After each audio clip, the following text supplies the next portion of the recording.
Good evening, ladies and gentlemen. I'd like to call this meeting of the West Allis, West Milwaukee School Board to order. Board Member Lee, would you lead us in the pledge? I pledge allegiance to the flag of the United States of America and to the republic for which it stands, one nation, under God, indivisible, with liberty and justice for all. All right, and Sarah, would you call the roll, please?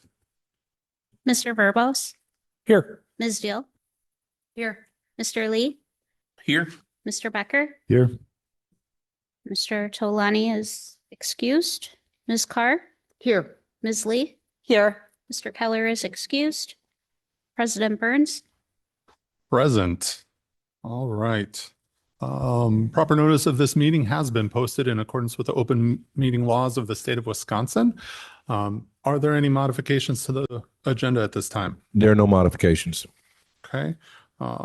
If there are if there are no modifications and there's no objection, we will adopt the agenda as printed. Seeing no objection, we will adopt the agenda as printed. And then that moves us on to our, no, because it's unanimous consent. Okay. And so then that brings us to you. Sounds good. The legislative updates, Department of Education announces new interagency agreements. The U.S. Department of Education announced 4 new interagency agreements with the Department of Health and Human Services and the Department of Justice. These agreements delegate oversight of special education and rehabilitative services to HHS. Okay. Can you all still hear me? Nope. Testing. And civil rights to DOJ. DOE and partnering agencies assure that there will not be any funding disruptions for next year, as well as services. Our district recognitions. We want to send a special shout out and congratulations to the West Allis Blue Jays on an outstanding season and a memorable run to the state tournament. Reaching the state stage is a tremendous accomplishment and a testament to the hard work and dedication and perseverance of the players, coaches, and supporters. While the Blue Jays season came to an end with a first-round loss to Hamilton, they represented the West Allis community with pride and should be celebrated for an incredible year. Well done, Lady Blue Jays. Our senior walks. Our seniors walked through the hallways of our elementary schools where they were greeted by the students and staff. This celebrated the accomplishments of our seniors while inspiring future graduates. Thank you to all who helped in planning this event and for all of the students that participated. I do want to send a special shout out to all of our board members who did participate as well. This is becoming one of the things that we look forward to every year as we say goodbye to our seniors. Our completion and graduations. Congratulations to our 5th grade, 8th grade, and graduating seniors on reaching the important milestone. As you celebrate the completion of elementary school, intermediate, and or your K-12 educational journey, take pride in all you have accomplished. We wish you continued success as you take the next steps in your educational journey and look forward to all that the future holds for you.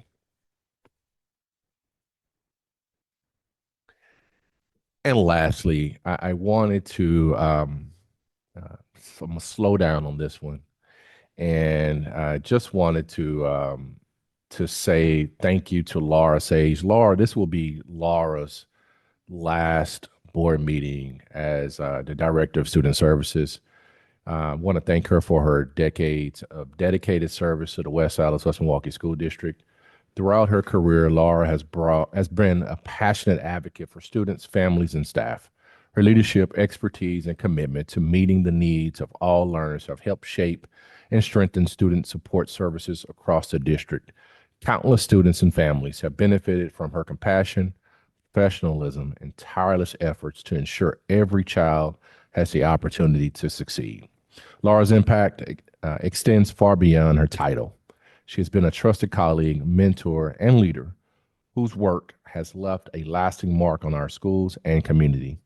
As she begins the next chapter, we extend our sincere gratitude for her years of service and dedication to the students of the West Allis, West Milwaukee School District. please join me in thanking Laura Sage and wishing her all the best in her well-deserved retirement. I wanted to say, I'm going to actually ask her to come on up and just say a couple of words. But before we do that, she will only be saying so long. This is not goodbye, because she will be back very shortly as soon as the period is over, and she'll come back and help us in a variety of capacities. So she's still family, will always be family, and I just want to allow her to come up and just say a couple of words. Can you do that for me, Laura, please?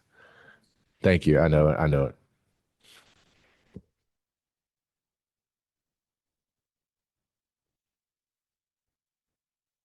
So absolutely nothing prepared for this. I had no idea. All I can say is ever since I have moved to the area 30 years ago and come to the district 28 years ago, West Allis, West Milwaukee has been my home. And I have done everything I can, including giving my children to the district, being a supporter of the community, everything I could think of to help families, children, staff, and will continue to do so. As the new person that's coming in, and as Dr. Robinson mentioned, still looking for ways of how I can stay connected, how I can continue to support and help.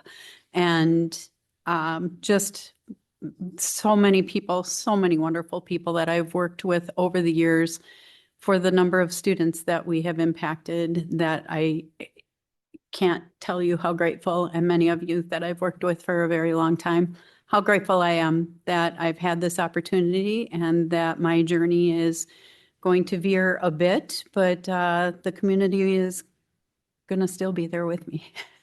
Thank you. Thank you so much.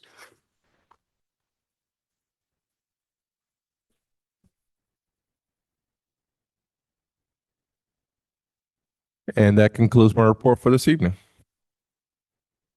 All right. Thank you, Dr. Robinson.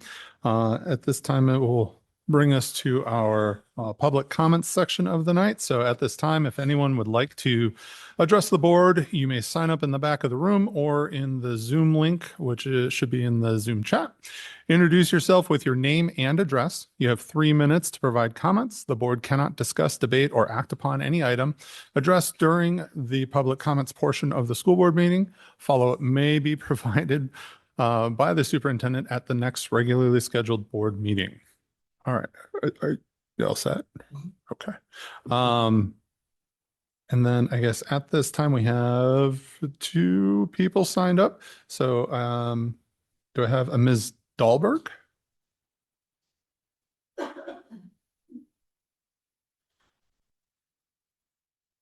When you come up, please make sure that the light is green on the mic so that it picks you up. You guys something?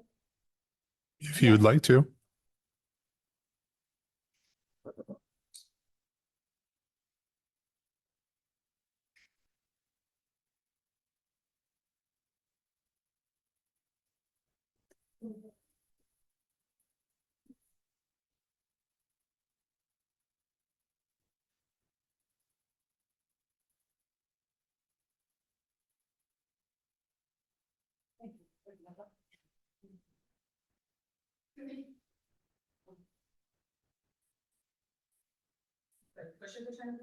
Yeah, just push the button. It'll turn green. Yeah. My name is Anne Marie Dahlberg. You said my address, 1729 South 60th Street in West Allis, Wisconsin. I gave all of you this document, this piece of paper. This was a flyer that was posted. I don't know if you guys recognize this child. If you don't, I hope you'd ask yourself why. Because it was posted all over social media, the West Allis Police Department's Facebook page, and flyers were posted across West Allis. But they were not allowed to be posted at West Allis Central High School, the school my nephew attended. This is my nephew, Zage Dahlberg. I had the pleasure of having custody and guardianship of him for the last 4 years. He was a minor. He was struggling mentally. He struggled with suicidal ideation. He was unmedicated. He was 17. He was missing for 26 days. He took his life 2 weeks ago today. Mental health crisis is a public health crisis. Suicide is a major public health crisis. Almost 50,000 people a year take their lives. 1 every 11 minutes. Males are 4 times more likely to die by suicide than females. Suicide is the 10th leading cause of death in the US and the 2nd leading cause of death for young adults age 15 to 34. Do you guys know the resources? Do you know the number for the suicide hotline? I can tell you that our police don't, our school resource officer didn't.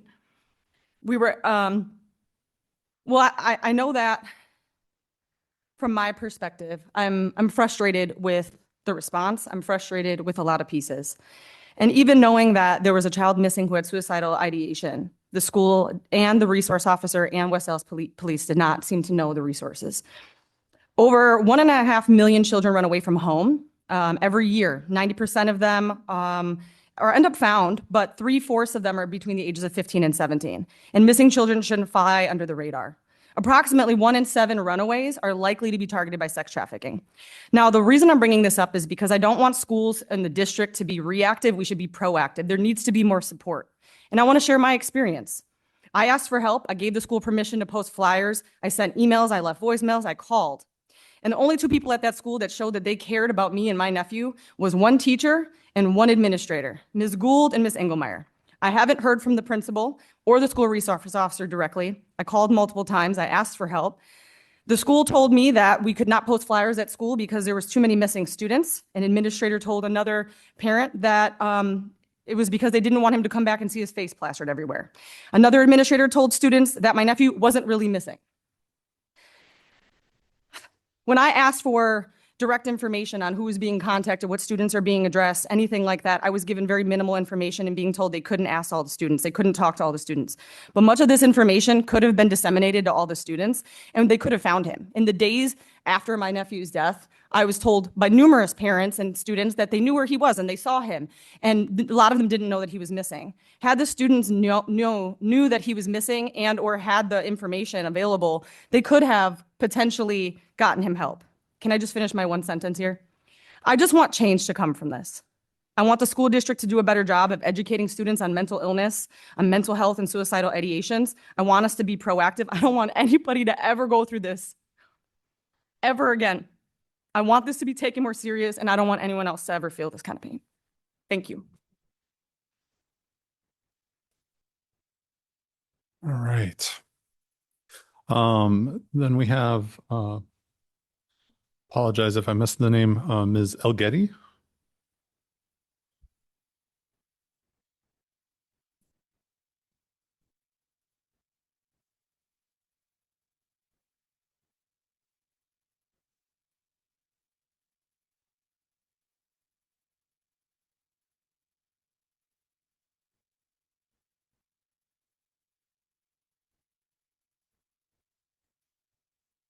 Hi, my name is Julie. My address is 224 South 74th Street, Milwaukee, 53214. I am a parent of a Central student, and I'm here today to speak about the tragic loss of Sage Dahlberg, a senior at Central. Sage was a young man with a bright future. He was a nephew of his aunt, who was also his legal guardian, a friend, a classmate, and a member of the community. He should have graduated with his class, not being spoken about in past tense. Sage went missing. My daughter and her friend stepped up in hopes. I'm so sorry.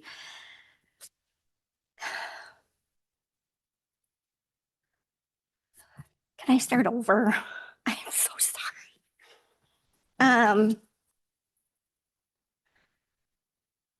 Okay, when Sage went missing, my daughter and her friend stepped up in ways that young people should step up. They created flyers to put inside and outside of the school, trying to bring attention to a missing classmate. Those posters were taken down by administrators, and they were told that they were not approved by the school district. When they raised questions to why, they were told by the administrators that they knew where Sage was. My daughter and her friend pressed for clarification, and that answer that was given was quickly changed. That moment matters. It matters because it shows a breakdown in the communication, transparency, and trust at a critical time. It also raises another important question. Why weren't the students at the school made aware that Zage was missing? High school students see each other every day. If students had been made aware, clearly informed that his classmates were missing, they could have been more alert and more likely to speak up if they saw or heard something important. When adults avoid accountability, trust is lost, not just with parents, but with students. When the school finally sent out an email about the tragic loss of Sage, it was brief, impersonal, and did not even mention his name. Sage's name deserves to be spoken. He was not an incident. He was not a situation. He was a human being, a student in this district. When students learned about Zage's death, it came as a shock and disbelief. They had not been prepared, they have not been informed, and they were left to process a devastating loss without transparency, without communication or support. This tragedy also forces us to ask a larger, deeper question. Why isn't mental health talked about more openly and consistently? Mental health education should not be an assembly once a year or a poster on its walls. It should be ongoing, visible and supportive, and real with real sources, trained staff, clear reporting processes, and follow through when concerns are raised. So the question becomes not just what happened, but how to prevent this from happening again. And what are we going to do about informing the students and the parents? We owe Zage and his aunt more than sympathy. We owe his family transparency. We owe every student in this district and school environment where mental health can be taken serious and the student safety always comes first. Let Zage Dahlberg's name be remembered, not just how he was lost, but how the district chose to do better because of him. Zage's name will live in our hearts and will never be forgotten. Thank you.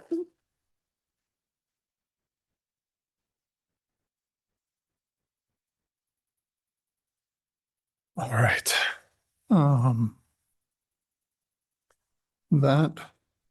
Let's see if we have any more. At this time, we don't have anyone else signed up, so I will wait a moment just in case someone decides to.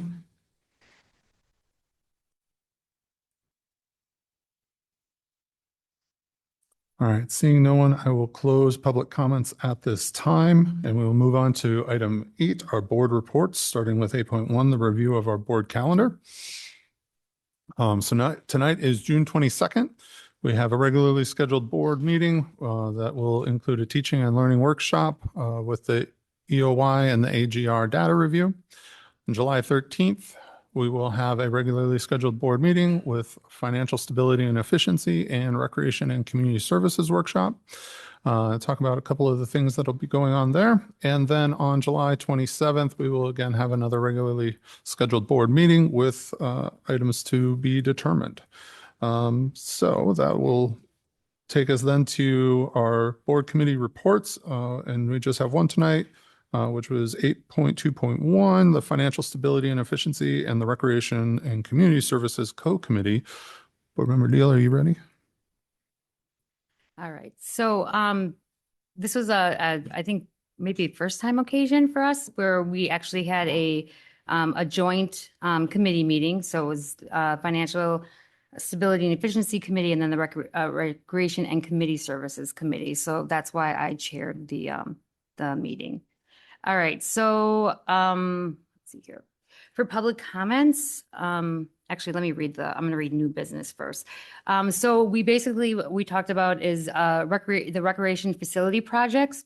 So the first one is the activity and fitness center pool. Shelley Strasser went over phase 3 of the development of the activity and fitness center, the former Lane Intermediate School.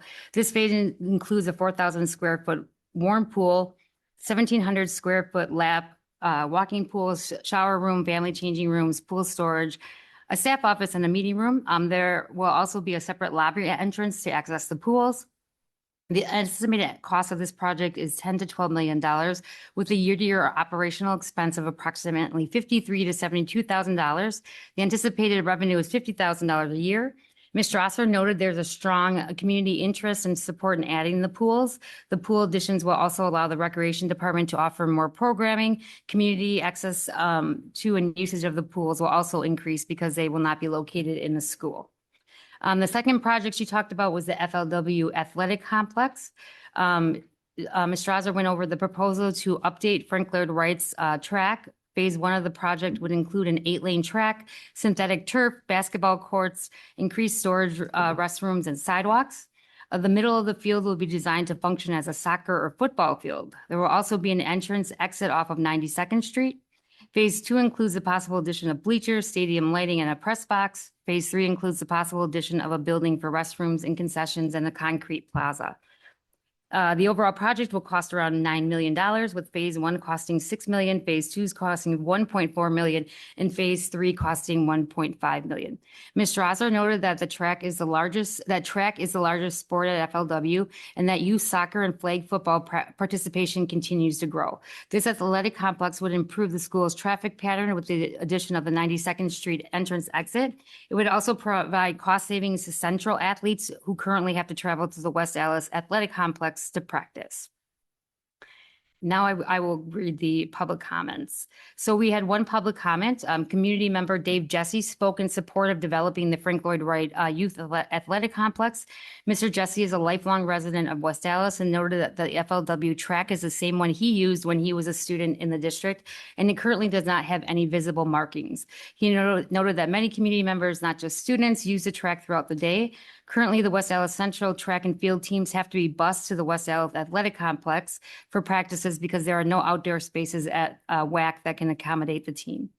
This can be time consuming and take away from practice. The FLW track is a half a mile away from WAC and would be a better option for practices. It would also allow WAC to have a home track where they could practice, and the district would be able to host events at the Youth Athletic Complex. Mr. Jesse noted that he has spoken with the City of West Allis officials and they are in support of the project. And then lastly, we talked about Mr. Norris. Aaron Norris talked about the 5-year financial stabilization plan. So he reviewed the plan has been developed. The plan proposes that the district under levy as a way to maintain or decrease property taxes, pay off a large portion of the referendum debt, increase revenue limit operating authority, and avoid any potential short-term referenda needs. By under levying, the district has the ability to allocate funds towards operating debt payments, teacher compensation, a facility special project fund, programming needs, and staff and intervention supports. And that is my report. Do you guys have any questions? Are there any questions for that co-committee? I believe most of you were on it, but Yeah. no. All right. Well, thank you, Board Member Deal. All right. So that will move us on to 8.3, our board member reports of community events. Are there any events that everyone would like to, or some people would like to share? Sure. Member Verbos? Why everybody looks at me like that? I honestly, what I did was I attended the West Allis Central graduation ceremony with Board Member Deal. It was a fantastic experience. It's my first time getting to hand out diplomas on stage for the high school, and you know, it's a lot of kids. It's a really big thing in the new field house.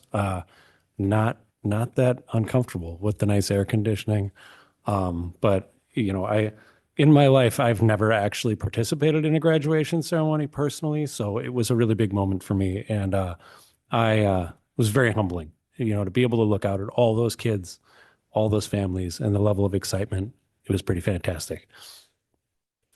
That's it. Thank you. Anyone else? Sure. Yeah. Sure. I was actually able to attend 2 graduations. I went to the DLVA graduation, and they actually asked me to be their keynote speaker. So I felt very honored to be able to talk to the graduates. It was also the largest graduating class from our virtual academy. So that was pretty exciting. And then as always, I was able to hand out diplomas with Mr. Verbos at Central, and Central always brings a very special energy to their graduations, and I really do. I do enjoy. It's been I think my second time handing out diplomas. So I just want to say congratulations to all of our graduates out there. Thank you. Anyone else? Board Member Lee? I was able to attend the completion ceremony at West Milwaukee Intermediate. And so it was great to be able to attend that. They really allow the students to showcase themselves with the rock band performing and lots of teacher speeches based on the voting by the students. So I was glad that I was able to attend that completion ceremony. I also did not attend, but did watch both the Central and the Hale graduations online. And I would like to say that, if for those of you who aren't able to attend in person, the YouTube streams are very good to be able to watch those and be able to see everything. And I know Hale was warm, and so it was a great alternative for myself, who, since I was elected this year, you don't hand out diplomas in your election year. So I was not on the docket. So it was good to do. And lastly, I'm glad that the district was able to provide John his first graduation experience. All right. Thank you. Anyone else? Sure. Member Lee? I too got to participate in a couple graduations. I did just go to the second of the FLW completion ceremonies. And I have to give it to Mr. Fish. He is spot on and gets it moving because it was a little toasty. So thank you, Mr. Fish. But it was great to see all those kids. And then I think this was my third year handing out diplomas at Hale, which is a special spot in my heart, seeing as all four of my kids have either gone through or are going through there. So it's always like I'm handing more diplomas out to more of my own kids and stuff. But it always is such a fun, exciting moment to see all those kids and the families and stuff. So just a lot of fun. Thank you. Made it to a handful of graduation and completion ceremonies as well. I made it to Horace Mann for the second time. It's a nice event. They honored their lifers who've been from K4. That was a nice feature, I thought. Also joined Mr. Lee at West Milwaukee. First time going to that one, and really enjoyed the speeches from all the students and teachers. Also made it to all of our brick and mortar high schools. Missed the DLVA one, but again, all the student and staff speeches really great. I think the valedictorian at Central kind of stole the show. I was standing next to Ms. Sage, and I had to turn around a couple of times. The kid had me pretty choked up. It was really a nice demonstration of everything I've been raised to believe and learned about this country. Just opportunity. It's really nice to see. Thank you. Go ahead. Well, we have to talk about Dad Key for a second. I did attend that graduation, and it was wonderful. It was actually at Hale, and it was in a thunderstorm, and it did not keep the people away. And it was, as they say, they are unapologetically who they are and intentionally who they are. And it showed at the graduation, and everybody beamed with pride, and it was a night to remember. Thank you. I think that's everybody. Yeah. Sure. Board Member Lee? Sorry, I have one more thing. It's not really a community event, but I did want to say I did attend the CISA 1 meeting, which was held, the annual meeting, and my first board of directors meeting, which was a little bit eye-opening of how they run their meetings over there. So we might be working on changing a few of those things. But overall, they got a new grant. And so that is going to be it actually was one that was spearheaded from West Milwaukee, was involved in helping get that grant. So we'll be able to see some of those funds flow to our district. So I just wanted to mention that as well.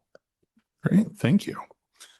All right. And then with that, I also went to DotQ, but I won't say more than what everyone else has said because they are, of course, fantastic. What I do want to do is kind of bleed into the other updates and information, but it's kind of a community event in that my son is currently on the New Zealand trip with Ms. Engelmeyer. It's one of her final trips as she's retiring, and he has loved it. And I really hope that anyone out there listening, for our teachers, pulls themselves in to continue these trips because they have been a really nice fixture for our community and for our schools. So, yeah, just as a shout out to making sure we keep that travel up.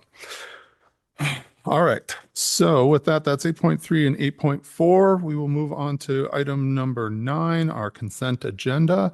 Does anyone need anything separated out at this time? No? All right, then I will entertain a motion at this time for 9.1, the approval of minutes, 9.2, employment summary, 9.3, supplementary contracts, and 9.4, financial report summary.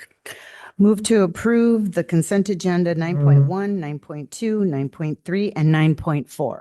Second. For motion and a second, are there any modifications? All right, seeing none, all those in favor? Aye. Those opposed? That passes. All right, and that will take us on to item 10, our action items for tonight. So we will start off with 10.1, which is our revised quote for the McGraw-Hill 612 Social Studies adoption. And Dr. Robinson, you'll be starting us off. So I wanted to bring this up. We during the May 18th meeting, the board approved a partial quote for $180,201.31. That was approved again on May 18th. That unfortunately was a partial quote. So the College and Career Readiness Committee was made aware of the discrepancy at its June 8th meeting.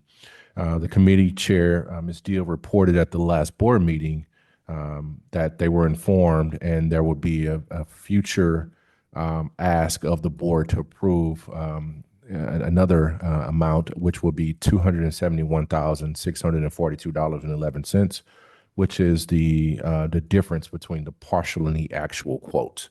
The entire quote would come up to $451,843.42 for the social studies adoption for grades 6 through 12.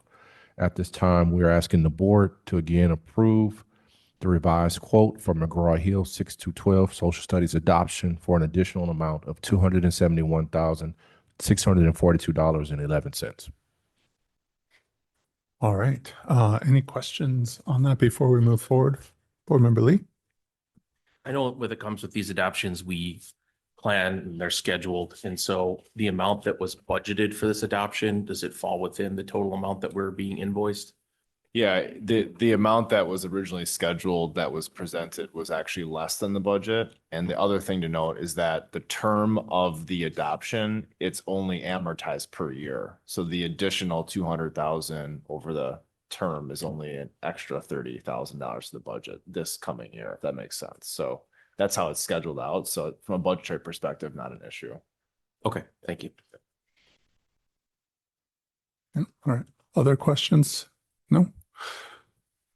All right. Seeing no other questions at this time, I will entertain a motion. Move to approve 10.1 revised quote for McGraw-Hill 6 through 12 social studies adoption. Second. All right. I have a motion and a second. Are there any modifications? Seeing none, all those in favor? Aye. Those opposed? All right, that passes. Thank you very much.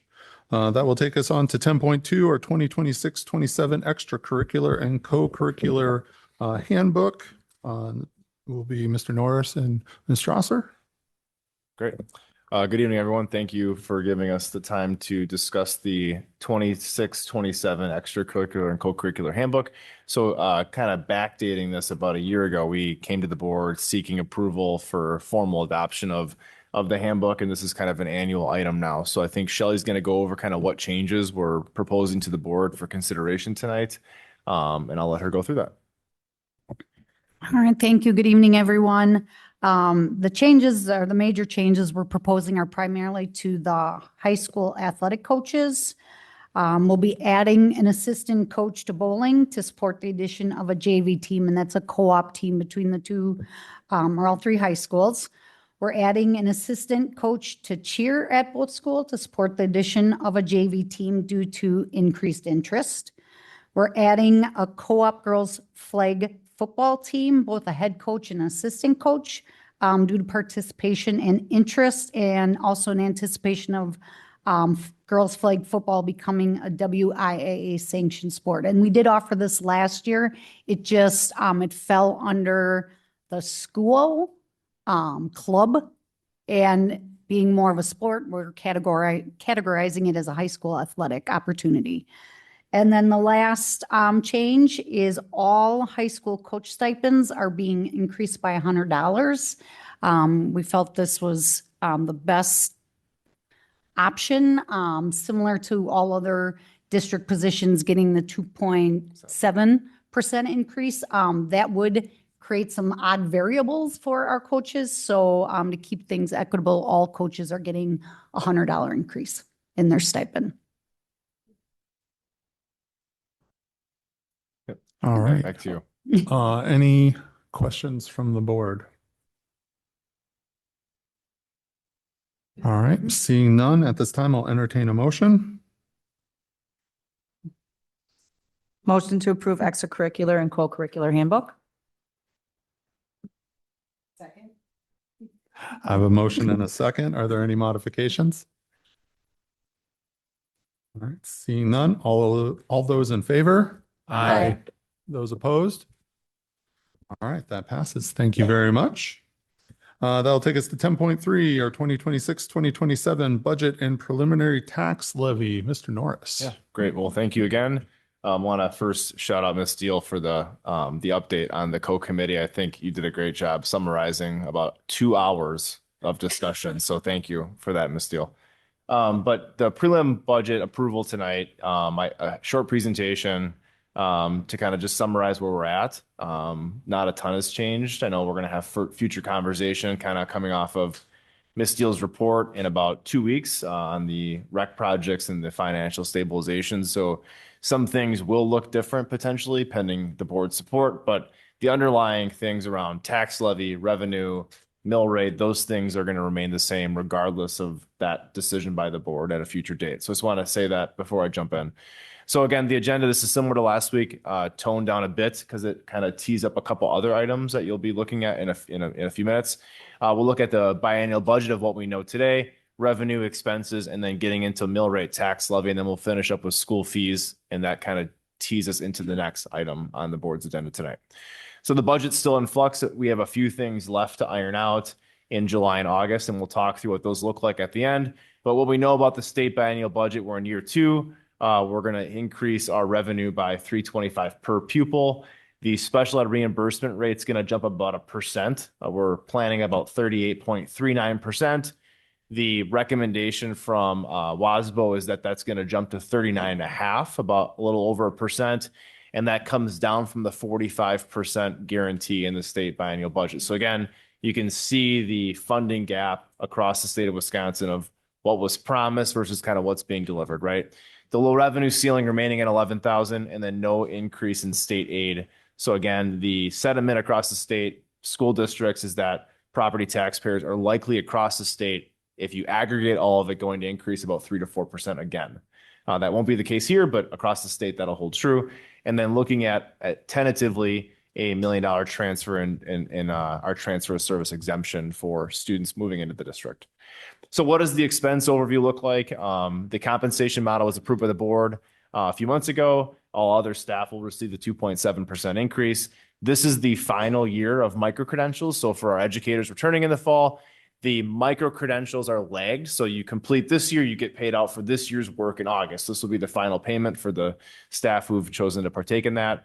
We're aligning staff with enrollment, kind of an ongoing financial process we've been doing over about the last 10 years. One of the TBDs we have is health insurance, and I'll talk about that in a future slide. Property liability, workman's comp is on the docket for board approval tonight, which came in really great. 2.8% was far less than budget at 10. So that's great news. Utility costs projecting at actuals at 4.5%. Transportation, which is an agreement we have for 4 more years at 4.5%.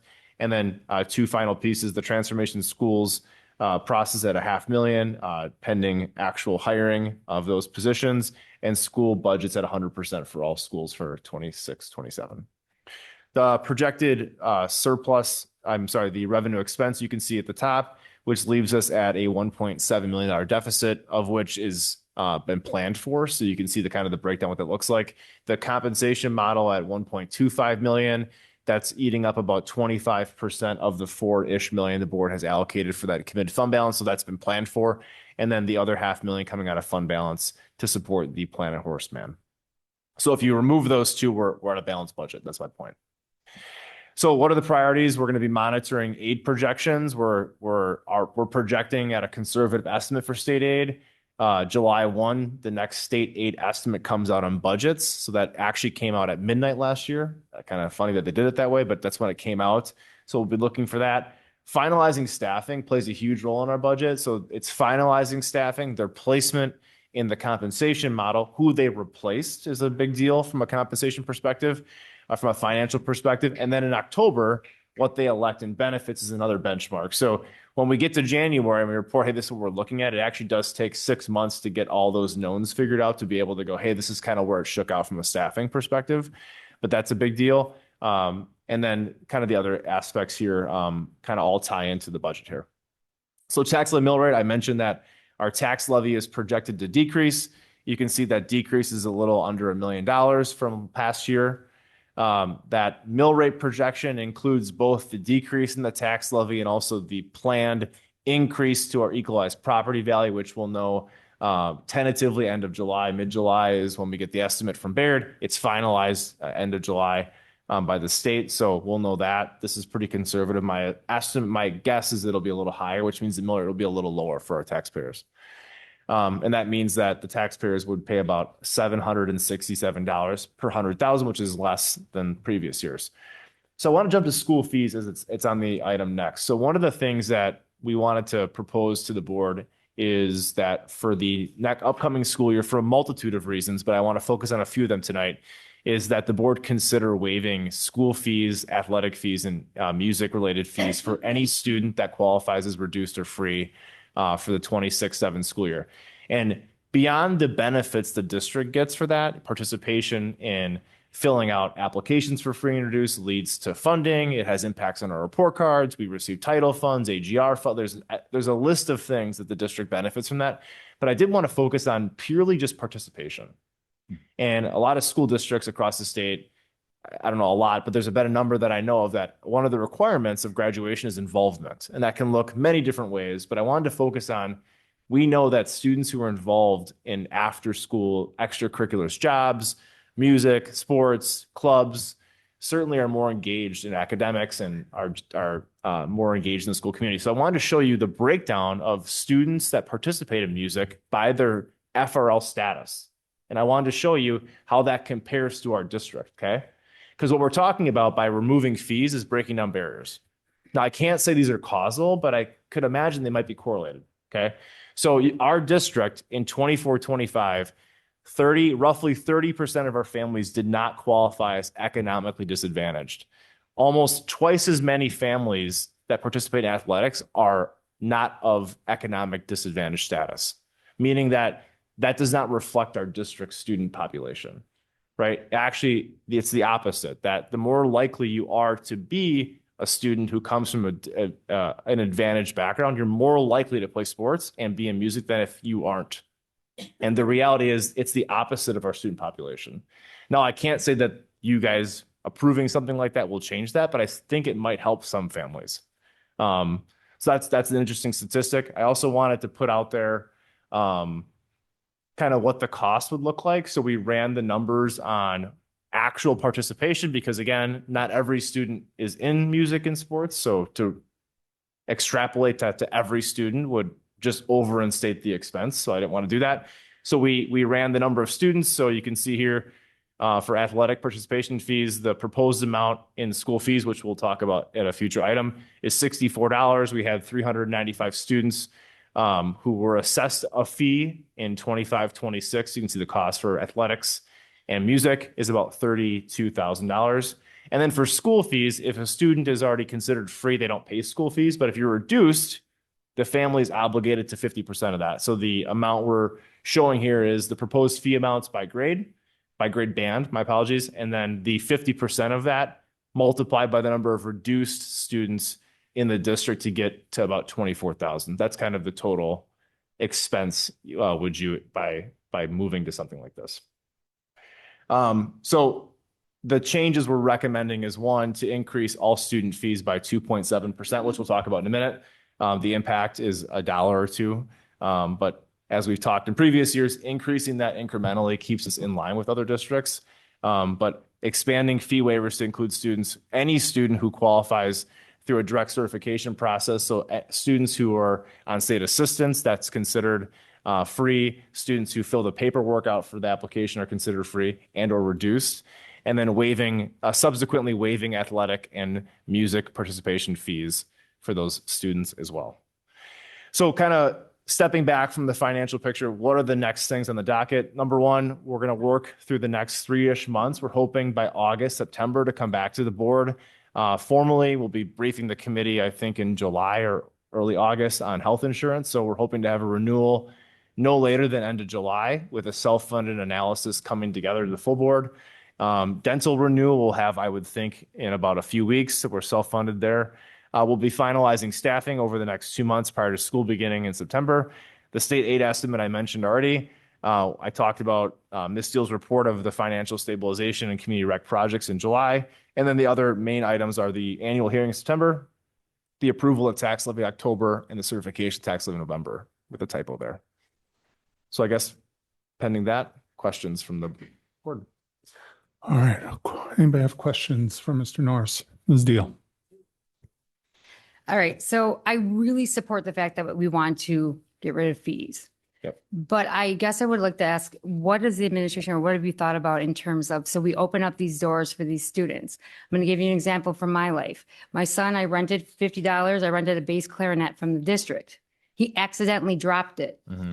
My family, we just paid $630 some to get it fixed. Yeah. So if we're offering these opportunities to kids who are low income, how are we going to, how is a family that's making $30,000 a year who qualifies for free or reduced lunch going to afford to rent a instrument that now they're taking on a liability that could wipe out a month's worth of income, if not more?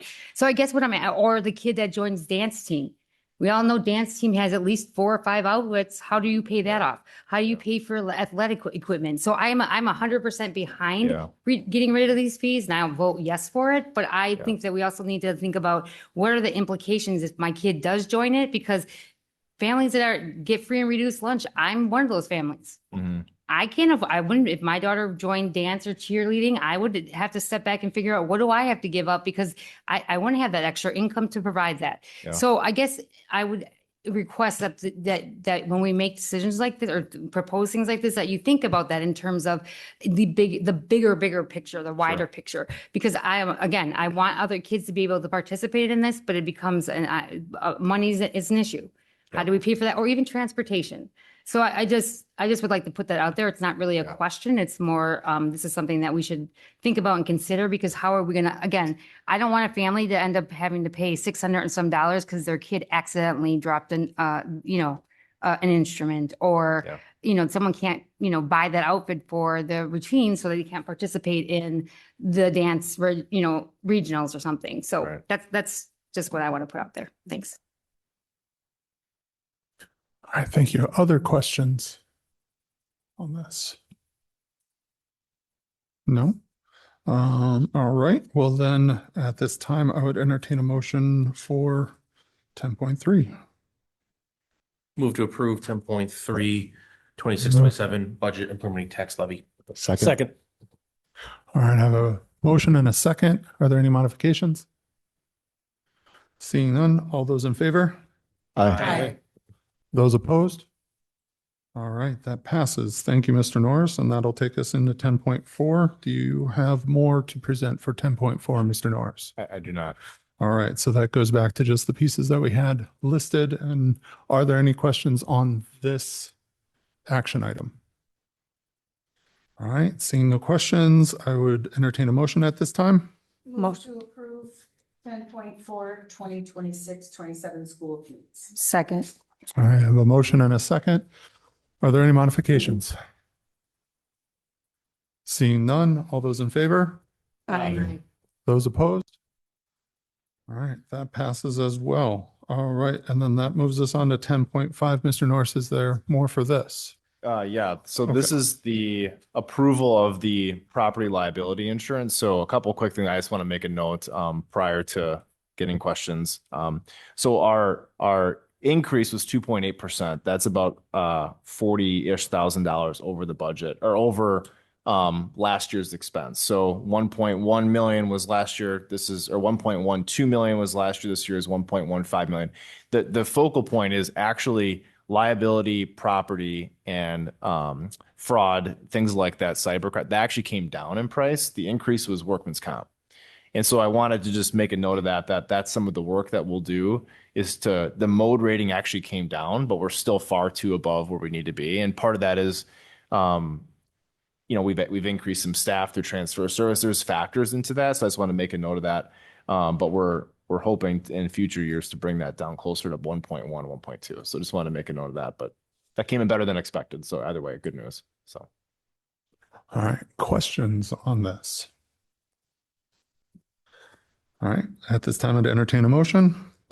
Motion to approve 10.5, the 2026-27 property liability and workers' compensation insurance.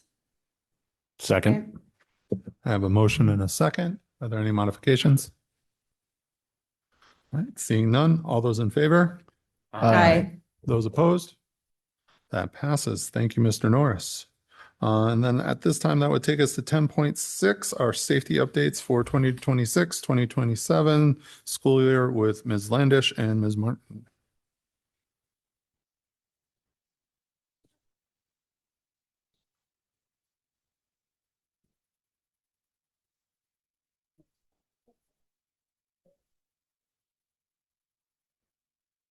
Who's showing? You guys can probably jump over to that other side if you want. Greg and Matt, why don't you guys come on to the table up there? Okay. Yeah, grab the mic up. Yep. Grab it.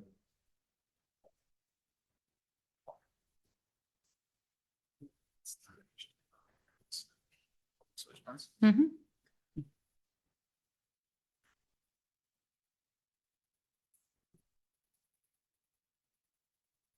So I'm been tasked with leading off the relay tonight. So I'm gonna try to start the first leg of this race. We've been going through for the past 6 months, having a lot of conversations throughout the district and a variety of audiences that we've engaged with. And I tasked Marla Martin and Jody Landish with going out and seeking information from the community, our stakeholders, as well as our leadership in the district, teachers, parents, you name it, they talk to them. And so we're here tonight to really just try and give you sort of an update of where we are and to seek some guidance moving forward, okay? So a couple of things. We wanted to talk about some of the safety enhancements that have occurred throughout this year, and then some who were currently still in progress. And so our communication systems with our phone features, we anytime 911 is dialed in our district, there are certain phones that ring automatically. Everybody's alerted. We have a crisis management team on the ground throughout the district through that receive text messages through our phones, and we're able to respond in real time to situations. We also are updating radios at several of our schools, starting with those schools that have the most outdated resources as far as our technology is concerned with our handheld radios. This is needed because if any time there's something going on or something happens and someone comes off of the campus from somewhere else and needs to help, they can't connect automatically because of the age of some of the radios at some of our schools. So it's just easy to respond to. We've also looked at and improving some detection and screening in our schools. So we do have the handheld metal detecting devices that we've used that has led to a reduction and drop in vaping in our buildings. We also have the walk-through metal detectors that we have for some of our larger events. Those are only used with my approval. So I wanted to say that for the public. That's not something we use at any event. It has to be something that we deem that's necessary to use for that particular purpose. And then in the future, once a lot of our construction and our bathrooms are completed in our schools, we'll be installing vape detectors. I shouldn't say vape detectors in those bathrooms to also help with make sure our vaping numbers continue to drop. We have used the K9 detection for the past 2 years, and those are usually once a semester at our secondary schools as well. They're unannounced visits. Access control, our prox cards, our WAPD as well as WMPD and New Berlin Police Department all have prox cards to the buildings. If someone is alerted, then they can respond in real time without waiting for one of us to show up. Excuse me. The new Knox boxes, those are the boxes that are in front of schools. You may not have even noticed them. Sometimes they're built inside of the walls of our older buildings, but they have looks like a skeleton key that goes in. Those are lock boxes and safety boxes for police if they need to come. There's a simple key that we've updating those as well. Central High School, with the new construction, we added an attendance and greeting office at the front door, which is really allow for everyone to be seen that comes in our buildings. That was one of the things that we were worried about all of this time was just, are we accounting for everybody that's in our building? We're very confident that has helped us out and allow for better efficiency as far as greeting anyone who walks through our doors. And then the prox card entry at Irving outside of the front office going into the main building, that we've added that as well. Procedures and training, we've introduced more district-wide secure procedures and tried to really streamline what that looks like. And then also working with the police departments so they can have a better understanding, because we have to have a common language when it comes to these things. If we use the wrong terms, secure for the police department could be one thing, it means one thing for us. And so we're trying to work out a common language with them. We think we've done a better job of doing that, but also our advanced lockdown drills and training scenarios. And you're going to see some of that in possibly in closed session tonight, where we're not only doing lockdown drills when kids are inside of the buildings, but we've also been doing those when they're out at the playground and recess, because that's when, you would think when things happen out there, we're not prepared for that. It's like, oh God, really right now? We've actually been practicing that as well. And then our facilities assessments, Marla has gone through, pulled on every single door. I've done those field trips with her where we're trying to figure out where are the gaps and how do we make sure that our buildings are as safe as they need to be. And all that also includes in making sure every student has a locker, and in some cases have 2 lockers if they're in sports or if they need it. Overall, as we look at year 2 of the strategic plan, it's accelerating access and achievement. So I want to tie in what you're going to hear tonight as to assist us in moving forward with the district and achieving our academic goals, as well as the opportunities that we allow for every student. But throughout tonight, I want you to focus on consistency, minimizing distractions, and engagement and communication. Those are going to be the 3 targets that you're going to see and hear throughout this presentation, because we're trying to make sure that we streamline things through our secondary schools, and where our kids go from the middle school or intermediate level to high school, it's a seamless process and transition. So I'm going to turn it over to Marla. We have our high school principals here in support of this presentation tonight, and you may hear from them if prompted. Matt, if prompted. All right. Marla, you have the floor. All right. Thank you, Dr. Robinson. Thank you, board. So just a follow-up piece into when we were talking about the backpacks, what does this look like? What does this project all entail? Jody and I had a number of meetings where we received feedback, got information from students, from staff, from leadership, from principals.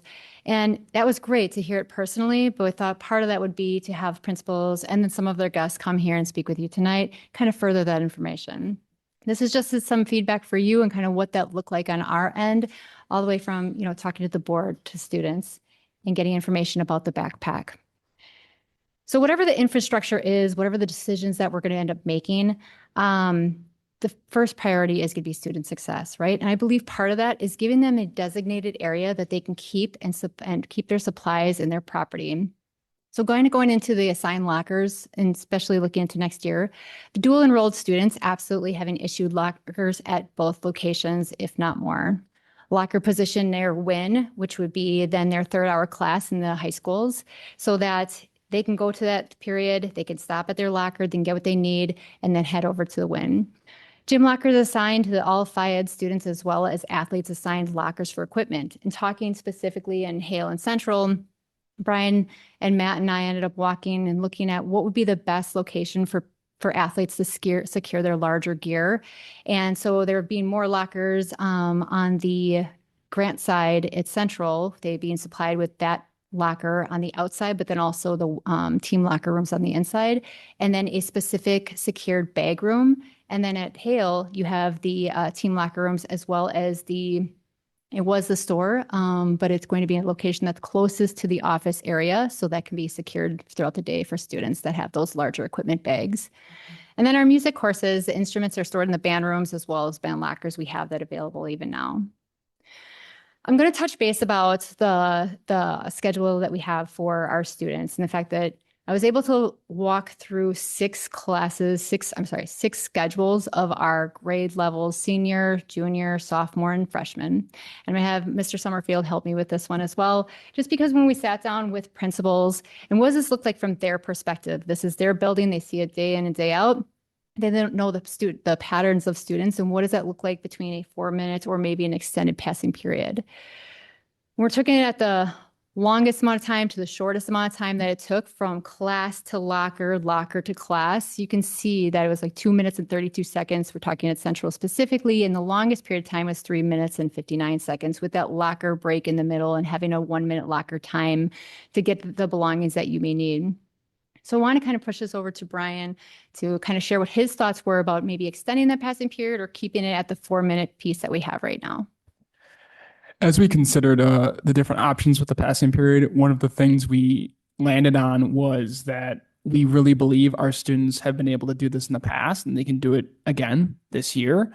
So we recognize that it'll be an adjustment for our students to have a locker necessity, but we think that the passing time is something our students are going to be able to successfully navigate. I was talking to Matt today about it actually, and he mentioned that when Hale had 1,600 students, there was no backpacks a long time ago, and it was 4 minutes the same, and it was successful, and it was able to be done. I think we can be consistent at all 3 high schools doing the same thing. So I truly believe that we should not move forward with a 5-minute passing period at this time. We should continue with the 4-minute, recognizing that if we need to make adjustments at quarter or at semester, we could do that. That's not that challenging to just change a couple things in the schedule. We also, when talking to staff, it was kind of decided that to go to 5 minutes for certain periods, to have special locker periods, would be unsuccessful, as that would be a challenging thing for staff and students to navigate. So it'd be 5 minutes for all classes, which you're starting to talk about instructional minutes that are going to add up over time. So we felt that 4 minutes was appropriate. And we think that is something we definitely are going to have to navigate with our students, but we truly think the expectation is that students can accomplish that within the time. All right, so let's talk about the proposed options. I believe we have some really strong options on the table here. So just kind of talking about so personal bags and backpacks being brought into the building, but then stored in the locker throughout the day. Small purses, size about 5 by 7, personally purchased pencil pouches for health or personal products, as well as other maybe smaller items that they may want or need for class. And also considering that our hygiene products are always available to our students in the main office and then also by student services. If there need to be another designated area, we can evaluate as time goes on. Our Chromebooks, since we're getting new Chromebooks, they're already going to be having the protective covers. That's going to be district issued. I know that was a concern with if I have to carry my Chromebook and it drops, what does that look like? But with this protective cover, that's certainly going to assist with that. And then expectation and considerations for students that have maybe needed an accommodation for an injury or short-term, piece where they may have to carry where they may have to have a bag or may not. So for a proposed option B would be a clear bag provided upon student request. So there is a cost factor to this. There's also a durability factor that I believe you already had an opportunity to see what that looked like. There would be some stipulations for that because what are we trying to do? What are we trying to achieve? And what are some of the goals here? So no clothing, no concealed items in the bag, books only, items, maybe a Chromebook, your Chromebook charger, things along those lines. So district purchase for the first time and then subsequent purchases be by the student through the main office. No other personal bags being then brought into the building. No backpacks, shoulder straps, mesh, small 5x7 purses, pencil pouches permitted. And then again, you're getting the Chromebook with the Chromebook covering that's issued by the district. So we're looking at all the feedback that we received from all of the meetings and interactions. These were the two proposed options. Wanted to bring it to the table and see what your further thoughts were on those. Looking at these two right here, these are side by side. You can kind of get a good look at that. Wanted to then bring this over to Mr. Lester and Mr. Gels, and then also Mr. Summerfield, if they had further things that they'd like to add to this, which I think would be really helpful. Mr. Lester, we had a conversation about what does this look like for carrying books? How many books are students needing to carry? Matt? Yeah, so couple of things we talked about was that because we're going one-to-one Chromebook with everyone and it's purchased, through the district, supplied through the district, fewer and fewer textbooks are being used. For example, Carnegie Math is all kind of kept on shelves for algebra, geometry, algebra 2. I believe the new social studies adoption, I think, is online as well. English, now with Study Sync and those people, that there is the old orange book is not carried from class to class either. So a lot more online access through Chromebook and through our online resources. So that was something that we discussed. Thank you, Mr. Lesser. You were prompted to speak, so good job. I just have a couple of things to say. I support all of the things Mr. Lester and Mr. Summerfield said as well. I've been fortunate to work for 22 years in our high schools, and so I think I've learned a few things about our high school students in those 22 years. And a couple of them are one is they're young adults. They're training to be young adults, right? And they're learning responsibility with time management, their belongings, all of that. And the second thing is that kids step up when we ask them to, and they adjust really quickly. Our kids are more than capable of knowing, about the time they have in between classes, what things they need from their locker. They get into their routines very quickly. And so I am not concerned at all that there'll be any problems with students that are wanting or needing any types of bag. Wanting, yes, I should say they'll want that for a little bit, but again, they'll adjust and they'll be responsible and they'll be able to get to their classes on time and with this type of bag expectation. Again, I'd just like to stress that this is something that we already do at our intermediate level. It's successful there. We're just continuing it on to the high school for the remaining years that a student has in the district. And like Mr. Gelza said, they're thriving. We know they can do it. We actually think it's going to be better when they have that one designated location. Go there, grab their books. They don't have to carry the rest throughout the day. Carry with them throughout the entire period. Students are far more malleable than adults. I know they can handle this work. I think they have the skill set to do that successfully. And I think the expectation we set is the one that will be met. I don't believe that we'll have significant pushback to some of this. I think this is something that our staff is definitely wanting and our kids definitely can do.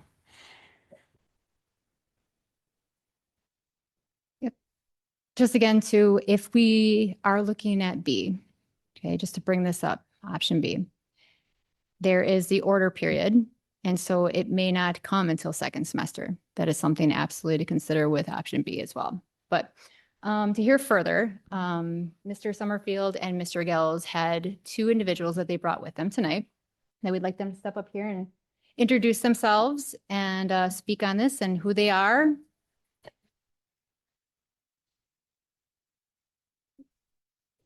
Sure. Thank you.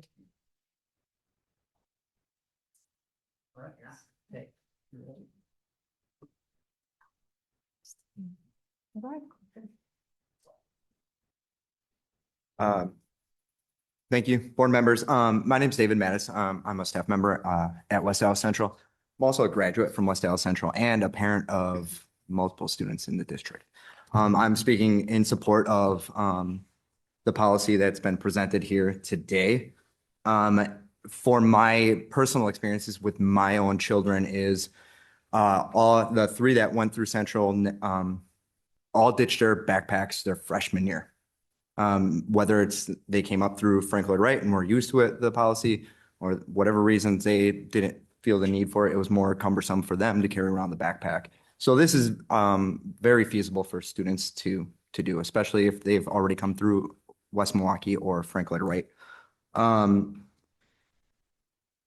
That I also have a student with some mobility issues, and knowing that some of these classrooms and the class sizes that we have, these are very old buildings. They weren't designed for 32 students with 32 book bags. As a teacher, navigating the room, helping students and doing our checks for understanding, we always have to watch our feet and make sure we're able to get to the students. So it takes a little bit more time to get to them. For a student with mobility issues, this can be a little bit of an issue for them. All of a sudden, it makes their least restrictive environment add some barriers to it. I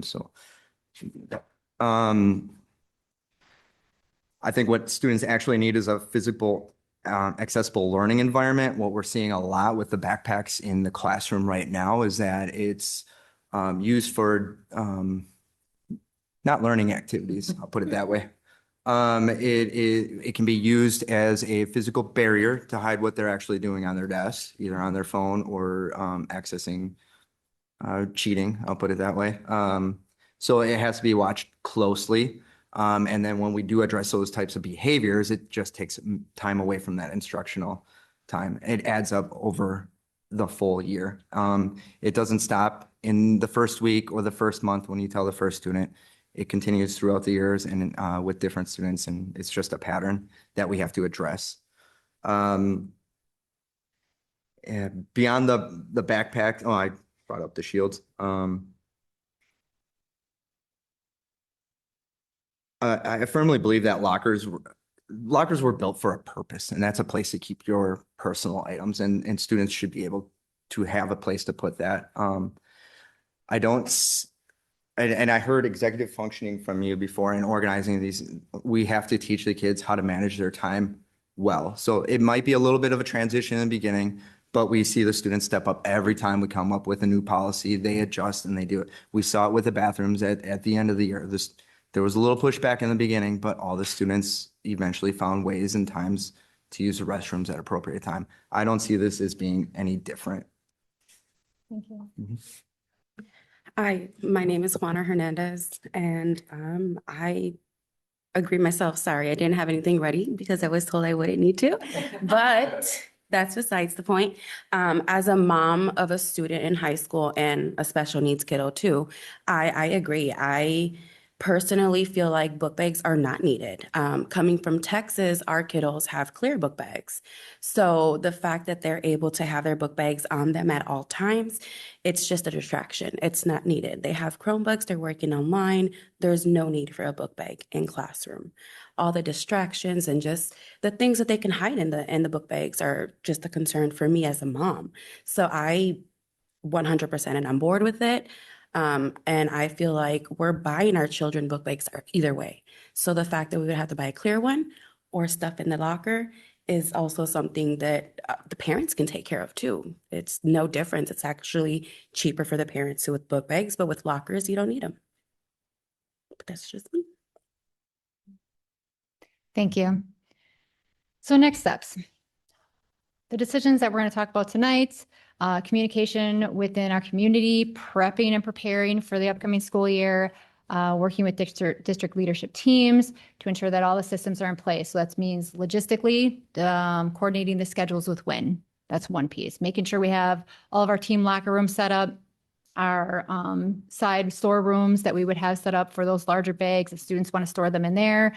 And then analyzing the student incident data, meaning when we get there, when we get to the year, what does that look like as we're moving into the schedule, the coordinating, how is it working in our buildings, and then providing that feedback to you. That is where we are at. Okay, questions from the board? Mr. Lee? All right, thank you very much. I appreciate all the effort that's gone into evaluate this and make sure that all parties have been queried and gotten feedback for those regards, because I think that's important when we make these sorts of changes.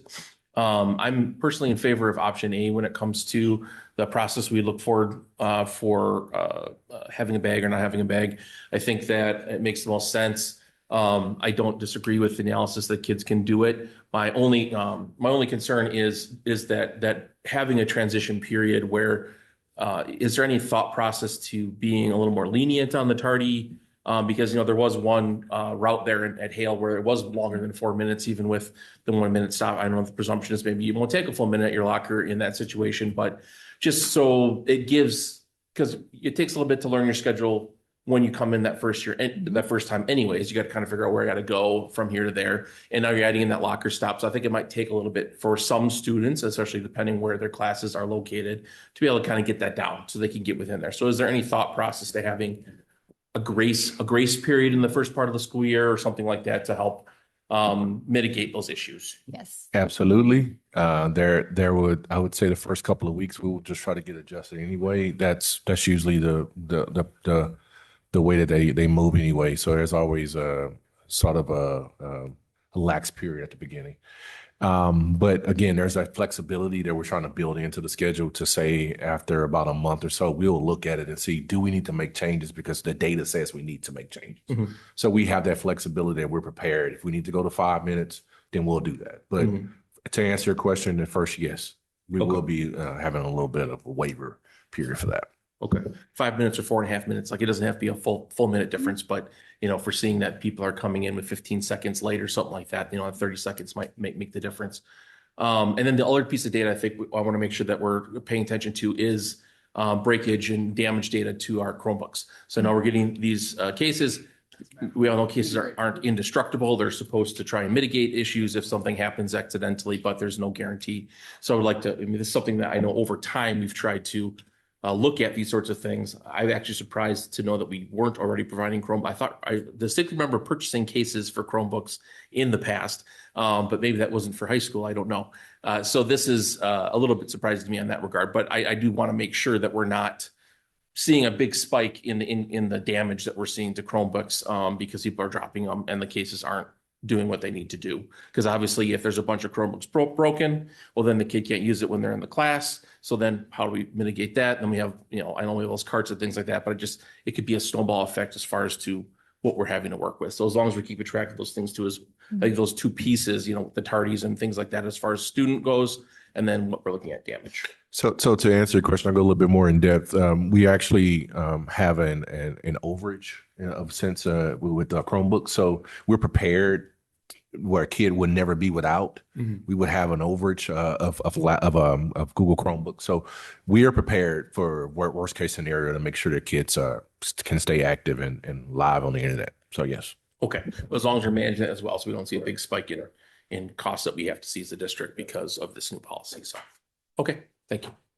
Absolutely. No, working with IT. So we'll be collecting that information with them as we're going into the school year. So I appreciate you bringing that up.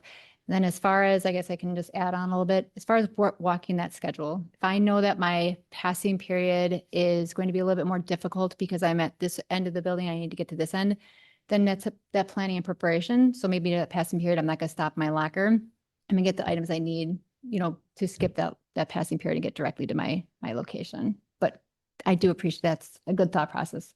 Yeah, I just want to make sure that you have to do it to know it, right? So you don't know how long it actually takes you until you do it. And so just make sure you're not getting penalized in those earlier weeks of school when you're actually learning that schedule, figuring out what room you have to go to, especially with freshmen and things like that. They don't know where anything is. So I think that's important to just keep that in mind and ensure that we're just having that grace for making this change, since it's going to be a big change. Absolutely agree.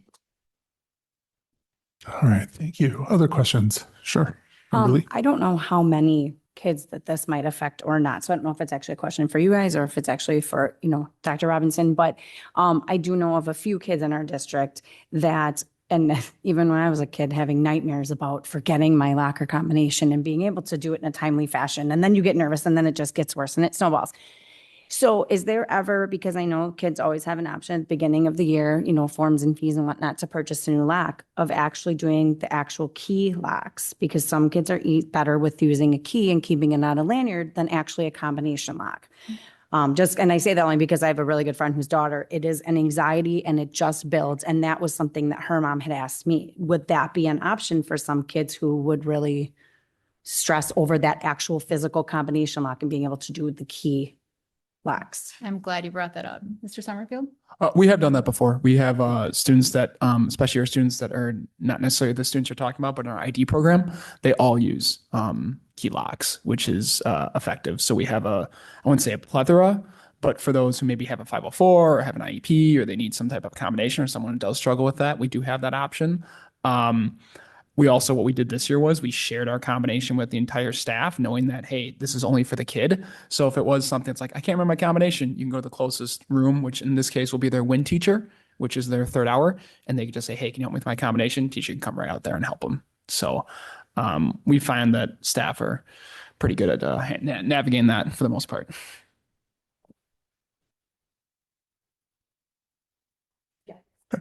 Other questions? Sure, Mr. Becker. Thanks. Thanks everybody for coming in. I had a couple of questions, I think, mostly around I think option B is kind of where I was leaning, and I was curious. It looks like slide 5 might have the answers as far as like, so an athlete who's bringing extra clothes, they'd have a locker assigned, and then the same thing for kids who are in Phi Ed classes that have a locker assigned. Is that right? Okay. And then is the expectation then is that they come in and drop it first thing in those lockers and make a trip to the gym or to wherever, and then they begin their day? Yes. So, or maybe we'll use softball as an example, or baseball big, large, right? Really difficult to probably put in a standard size locker. So it will go either to the team room, or if it's too big of a bag, then it goes to the bag room and it would be right away in the morning. So it could be secured there throughout the day and then they pick up at the end of the day. Okay. That's like 7:35 to 7:45, correct? Yes. So 7:35 to 7:45 is like drop off time where staff will be there waiting on them to make sure that they can get that done. Okay. And then I've got some props for the next question. There was the 5x7 bag, which is, we didn't have a bag, so we just wanted a 5x7 sheet of paper. And then pulled the number 2 pencil, which is slightly larger than 7 inches. So wondering about consistency. And this is your standard, kawaii bag here, and then another one. This one looks like it's got a window in it, but it's actually opaque, so you can't see in. Is there going to be like a consistent size between the 5x7 and the pencil pouch? Just worried, concerned about bigger headaches for staff for one, and then kids just kind of finding cracks and ways to be difficult. So I think that's a good discussion for us to have. And what are our thoughts on that? I mean, clutch bag, we don't want large purses, right? So the shoulder, the crossbody bags are usually around 5x7, right? So what can conceal or what can carry the hygiene products, what can also fit the pencils. So is it going to be thank you, Matt. Is anyone going to be out there, measuring it per se, but we want it to be within reason. What can fit what students need to successfully make it through the day? Yeah, so this was actually a discussion today where I was kind of, I will admit that my my understanding of purse sizes and those things is lacking. At this point, I need to go buy my wife a purse or something. I don't know. I'm kind of out of the loop on the sizes. So just trying to figure out like what's the standard size? Do purses actually come in the 5x7? Like how do you guys how they purchase? And so what we landed was just really trying to have sort of like a baseline around the dimensions. Like that's the range that we're going to go with. And there's a difference between having, say, a 5x7 and a 8x15. So if you're telling me that the purse is 5x8, I don't think anybody in this room is going to say that's a problem. Okay. We get it. Right. I told Matt was there today. Matt is not going to be going around measuring purses. We've already talked about that. Okay. He won't do that. All right.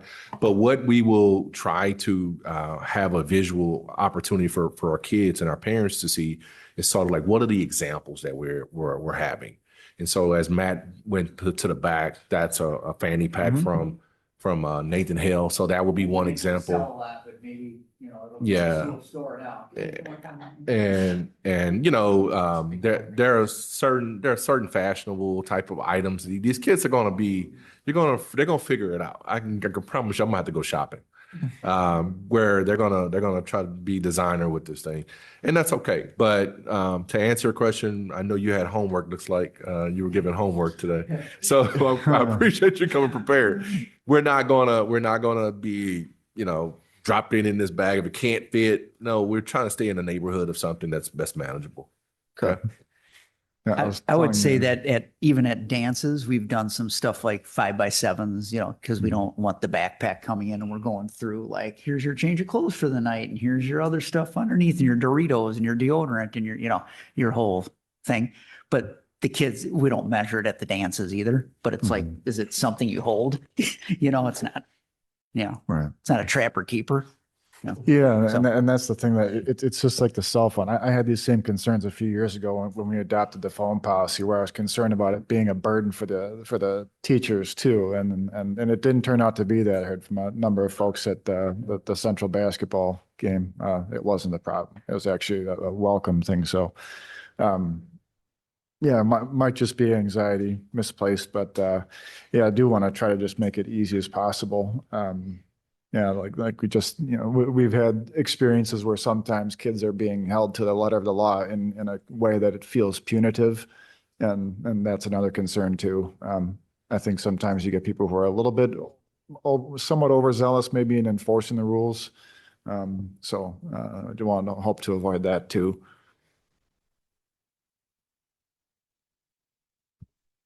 Yeah. Okay. Mr. Lee, sure. I actually do think it's probably a good idea to put some sort of size guidelines on the pencil case piece, because there are like maybe length, width, and also thickness. Because, you know, what's called a pencil case. Well, I put pencils in this, so it's a pencil case. No. So maybe having something where you have some sort of parameters that people have to go by, not saying that it's, again, exactly this by this, but, you know, around this size would be acceptable and no thicker than, you know, an inch or something like that. Yeah.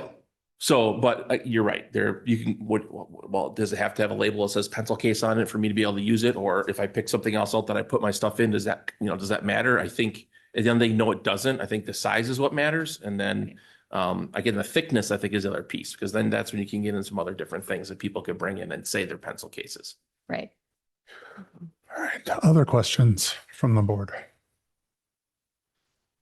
No. All right. I did have one for the small purses and size and personally purchased pencil. Is it truly and, or is it or? Do they get one bag or they get two? Oh, I would say just one, because I would ask for some flexibility here and also kind of hear what your thoughts are. If it's a flat pencil case, because I've heard that they don't want to mix feminine products or medication with pencils. And so if you have a divider in there, I guess it's kind of like, am I going to be carrying a purse, crossbody bag, and my pencil pouch, or is it something within reason where it's just one? So again, up for discussion. There's a variety of things that are on the market. Is it going to be my purse? Do I need my purse in class? Do I need to have, you know, both of them? I think probably just one is feasible. But we can work it out. That can be a discussion. I think that's some of the things that we're talking about as we get in the weeds a little bit, as far as like Sarah mentioned the depth of the pencil case today. So those are things that we can definitely discuss and figure out where we land on that. I think overall, though, everything is going to be an adjustment. And so we can sit here for a long time and talk about, like we did today, for an hour at least, just really going through all kind of different scenarios. But we were really just asking the board for some guidance and some support to move in a certain direction. Our focus is to increase consistency again, and also increase the time on task, remove distractions. And I think this is the way that we can do it. So, Okay. yeah. So essentially these are options that are still in flux. Correct. Okay. I had another question. I'll think of it later. So I guess at this time here, what, as Dr. Robinson said, we're looking for, well, now that's what I remembered. Is there anyone that's leaning towards from the group, or obviously not your guest speakers here, but is there anyone that was leaning towards B as an option or was endorsing B as an option realistically from the group? I'd probably speak for the group and say that most were in favor. Not everyone here was in favor of A. Of A. Mhm. Okay. There were some proponents of B. I mean, in conversation, there were, that's why it came up. Yeah, amongst all of the individuals and parties that we met with, clear bags did come up. And that was something that we looked into heavily as, bringing by samples to show you. But ultimately, when we're looking at laying everything out on the table, what would work best? What would give our kids most opportunity to be successful? How can we make this work? The logistics, managing it, it was option A. Okay. All right. Thank you. So with that, then, what we're looking for tonight here is which way does the board support for option A or option B? So I would ask for a motion and include which option that we're endorsing for the district to move forward with and pursue, with the knowledge that these options are a little bit in flux and will still be adjusted for specific details. I move to approve option A. Second. All right. We have a motion and a second. Are there any modifications to that? All right. Seeing none, all those in favor? Aye. Aye. Those opposed? Nay. Okay. That passes. Thank you very much for your work on this. And that will then take us into item 11, our teaching and learning workshop. So I'll give you a moment to shift around. Ms. Barrage, are you all on your own for this presentation or? Okay. Oh, all right.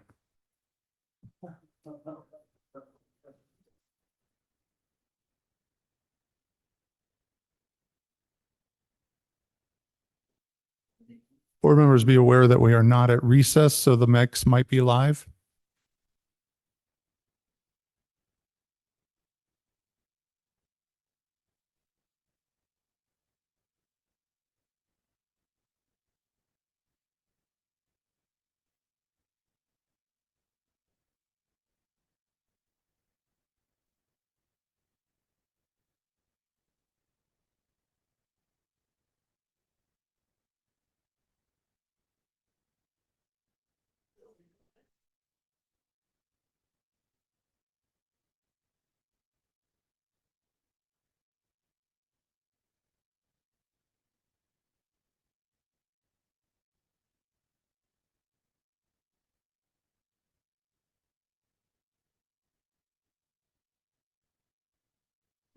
You're fine. We have quorum, so feel free to start. They can wander back in as they go. They can get caught You up. bet. Okay, wonderful.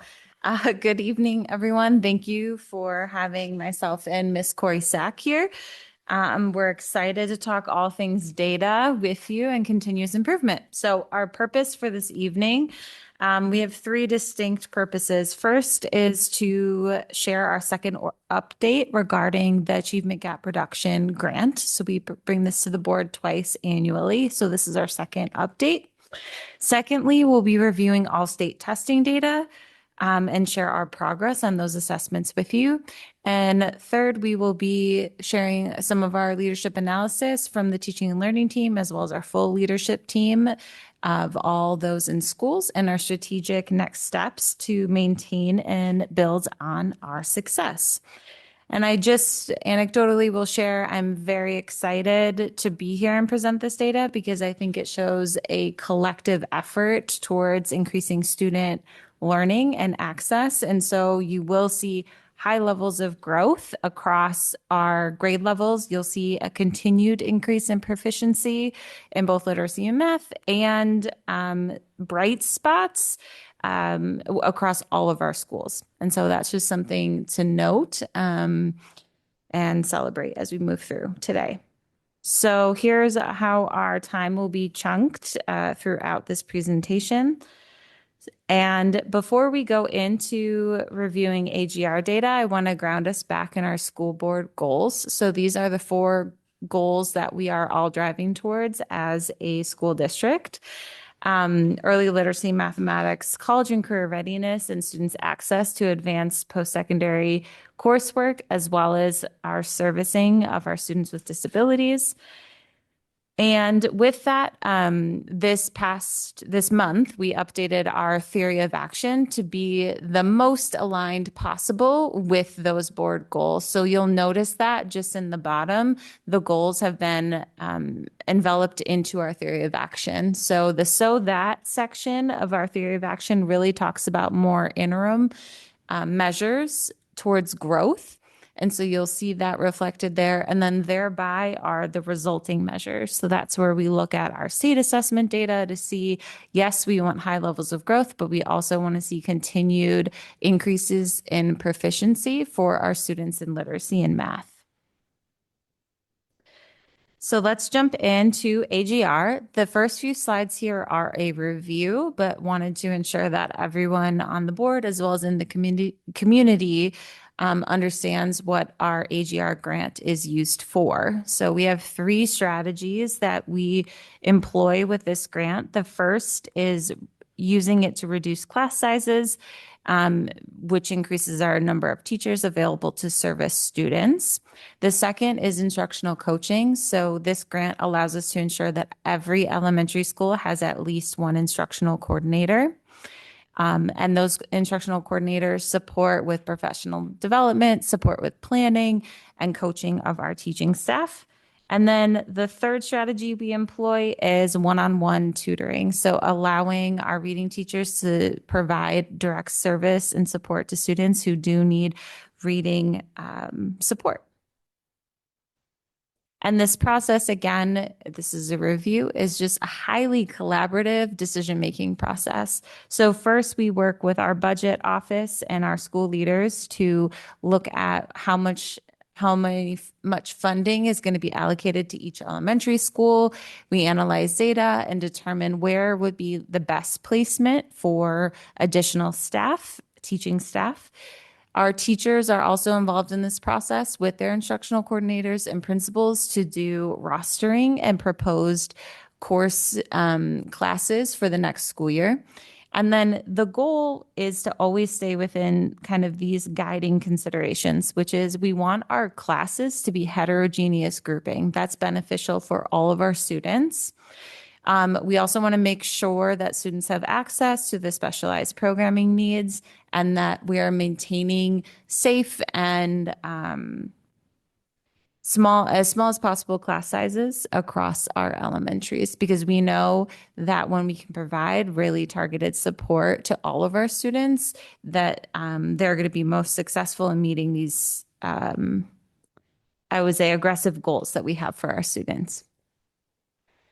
And then here we have our AGR classes and allocations. This has not changed from our last update to the board. This will stay consistent just through the end of this budget cycle. And then moving into next year, I'll have updated class numbers. Our AGR goals, again, connecting back to our theory of action for literacy and math, we want students who are in some risk and high risk to grow more than a year and a half at minimum. So our goal is for students who do need to accelerate their learning, that we have more support for them and they're growing at higher levels.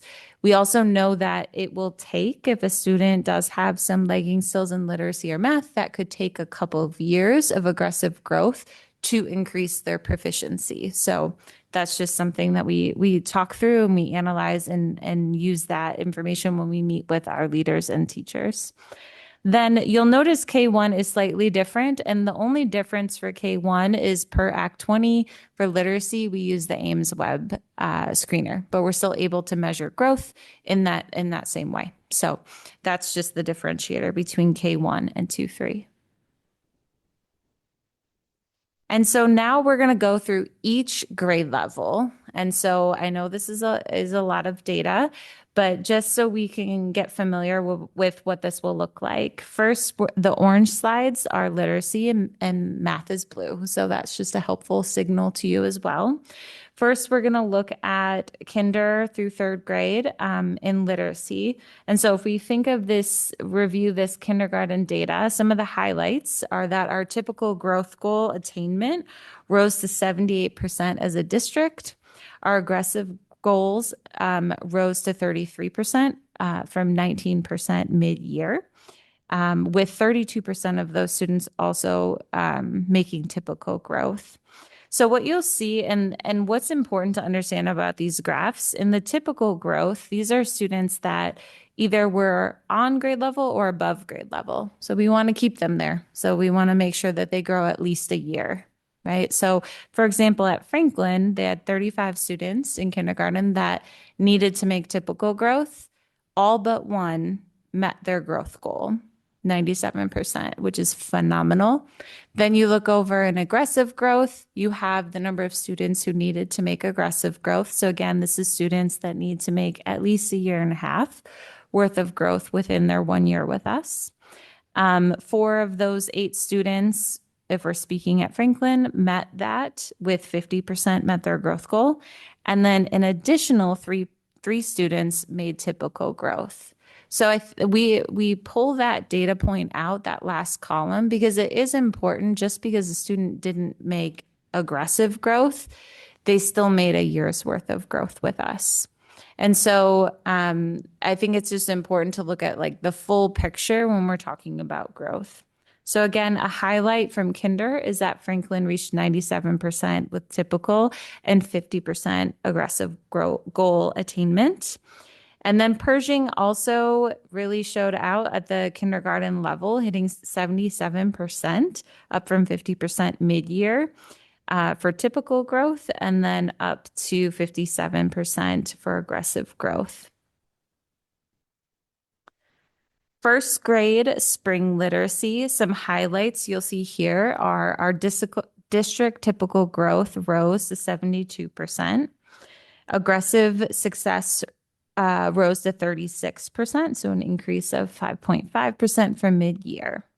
Hoover was all the way up at 81% in terms of students meeting their typical growth goals, and Pershing 78% when they were at 52% mid-year, and 31% for aggressive. Irving and Walker led with 83% typical goals met. There are going to be some schools that I'm highlighting in a yellow to signal that there's intentional kind of next steps for a subsect of our schools and grade levels where there were kind of outliers in the data where we know that we need to take some more strategic steps with those grade levels. So I will share that, those steps as we get through this data. Second grade, again, you'll see some of our highlights are 51% overall for typical growth, and then 65% for aggressive growth goals, which means that we are closing gaps for students that are needing additional literacy, early literacy support. So a lot of our literacy reflections will look at how the early literacy programming we're offering is supporting students in meeting their aggressive growth goals and also just building their early literacy skills. And Franklin maintained a strong aggressive growth performance at 70% of their students, which is exciting to see. And same with Irving at 79%. And third grade literacy. So again, the AGR goes all the way through third grade. So if we look here again, you'll see some highlights include aggressive growth as a district went up to 55%. Hoover was kind of leading the way in terms of typical growth with 80% and 74% for aggressive growth. So again, really strong spotlight there. And Franklin saw a big jump in their typical growth achievement from 32 to 67%. And so again, just want to highlight there are some areas where we would say in this case for third grade, Mann and Jefferson are more so outliers in our data. So there are strategic steps for them. And then we're going to go through K through third grade math, and then we'll share some leadership actions, and then I can pause in case there's any questions around AGR data. So when we look at kindergarten growth goals, again, 100%. So again, this is a big, I think there's two things to celebrate in this data. Thank you for being excited, Ms. Carr. Yes, right? Every single student, right? So I think two things to celebrate. One, I mean, our ultimate impact as a district is on students. So when we see that and we see the evidence in student learning data, that is a great indicator for us that we're doing well as a system. But also a big shout out to our teaching staff, because they know this data and they know their students' goals and their students know where they're going. And so I think from another perspective, seeing our leaders and our teachers be able to speak to, I know who needs to make this amount of growth and I know how I'm supporting them. So I think that there's a lot of factors that go into that 100%. So again, huge celebration. 100% of students at Franklin met their growth goals and 93% met their aggressive growth goals. So pretty phenomenal. Wilson, also a big area to celebrate with 90% meeting their typical growth goals. And Hoover and Irving also at 71 and 62, which was a big jump from them from the beginning of the year. First grade math. Again, you'll see really strong numbers across our typical growth goals. And then high levels of aggressive growth. So if you look at, and I just want to take a moment, if you look at first grade and our number of students who needed to make aggressive growth was 174, 70% made aggressive growth. That is phenomenal. That means 70%, 122 kids grew a year and a half within a year with us at least. And then an additional 21% made typical growth, grew at least a year. So now we're talking about 91%, right? As a system, we were able to see that level of growth. So that's just, again, really exciting to see those numbers continue to increase. And second grade math, we're again looking at pretty strong across the board with second grade math with our typical growth. And still really strong consideration or celebration around our aggressive growth. Looking at Pershing as an example, 89% typical and 83% aggressive. And then third grade math, you'll see this is where some of the numbers you see dip slightly. I will say that the dips that we saw previously mid-year were bigger. So we're seeing more students are meeting their typical growth goals as well as aggressive growth goals. And you're also seeing some strong teams really, really come forward. So Hoover with 87% of the students meeting their typical growth goal and 71% with their aggressive growth goal. And so some of our next steps, more immediate next steps this summer, is we're continuing to, and this is part of our continuous improvement, is to revise our GVC planning and pacing guides. So that includes teachers coming in, working with teaching and learning and our instructional coordinators we receive feedback from all staff before they left for the end of the year and had conversations around what was working well with literacy and math in our updated GVC planning and pacing guides. Where do we need to make adjustments? And so we have some targeted work this summer based on that feedback. Thankfully, that's tweaks, not overhaul at this point. So that's exciting. And then also with our professional development, we have offerings on math, deepening early literacy practices and depth and complexity for our teaching staff, as well as several offerings from our inclusionary practices team. And then looking forward to next school year, there's a few exciting things that based on this data, we're planning to implement. So the first is professional development.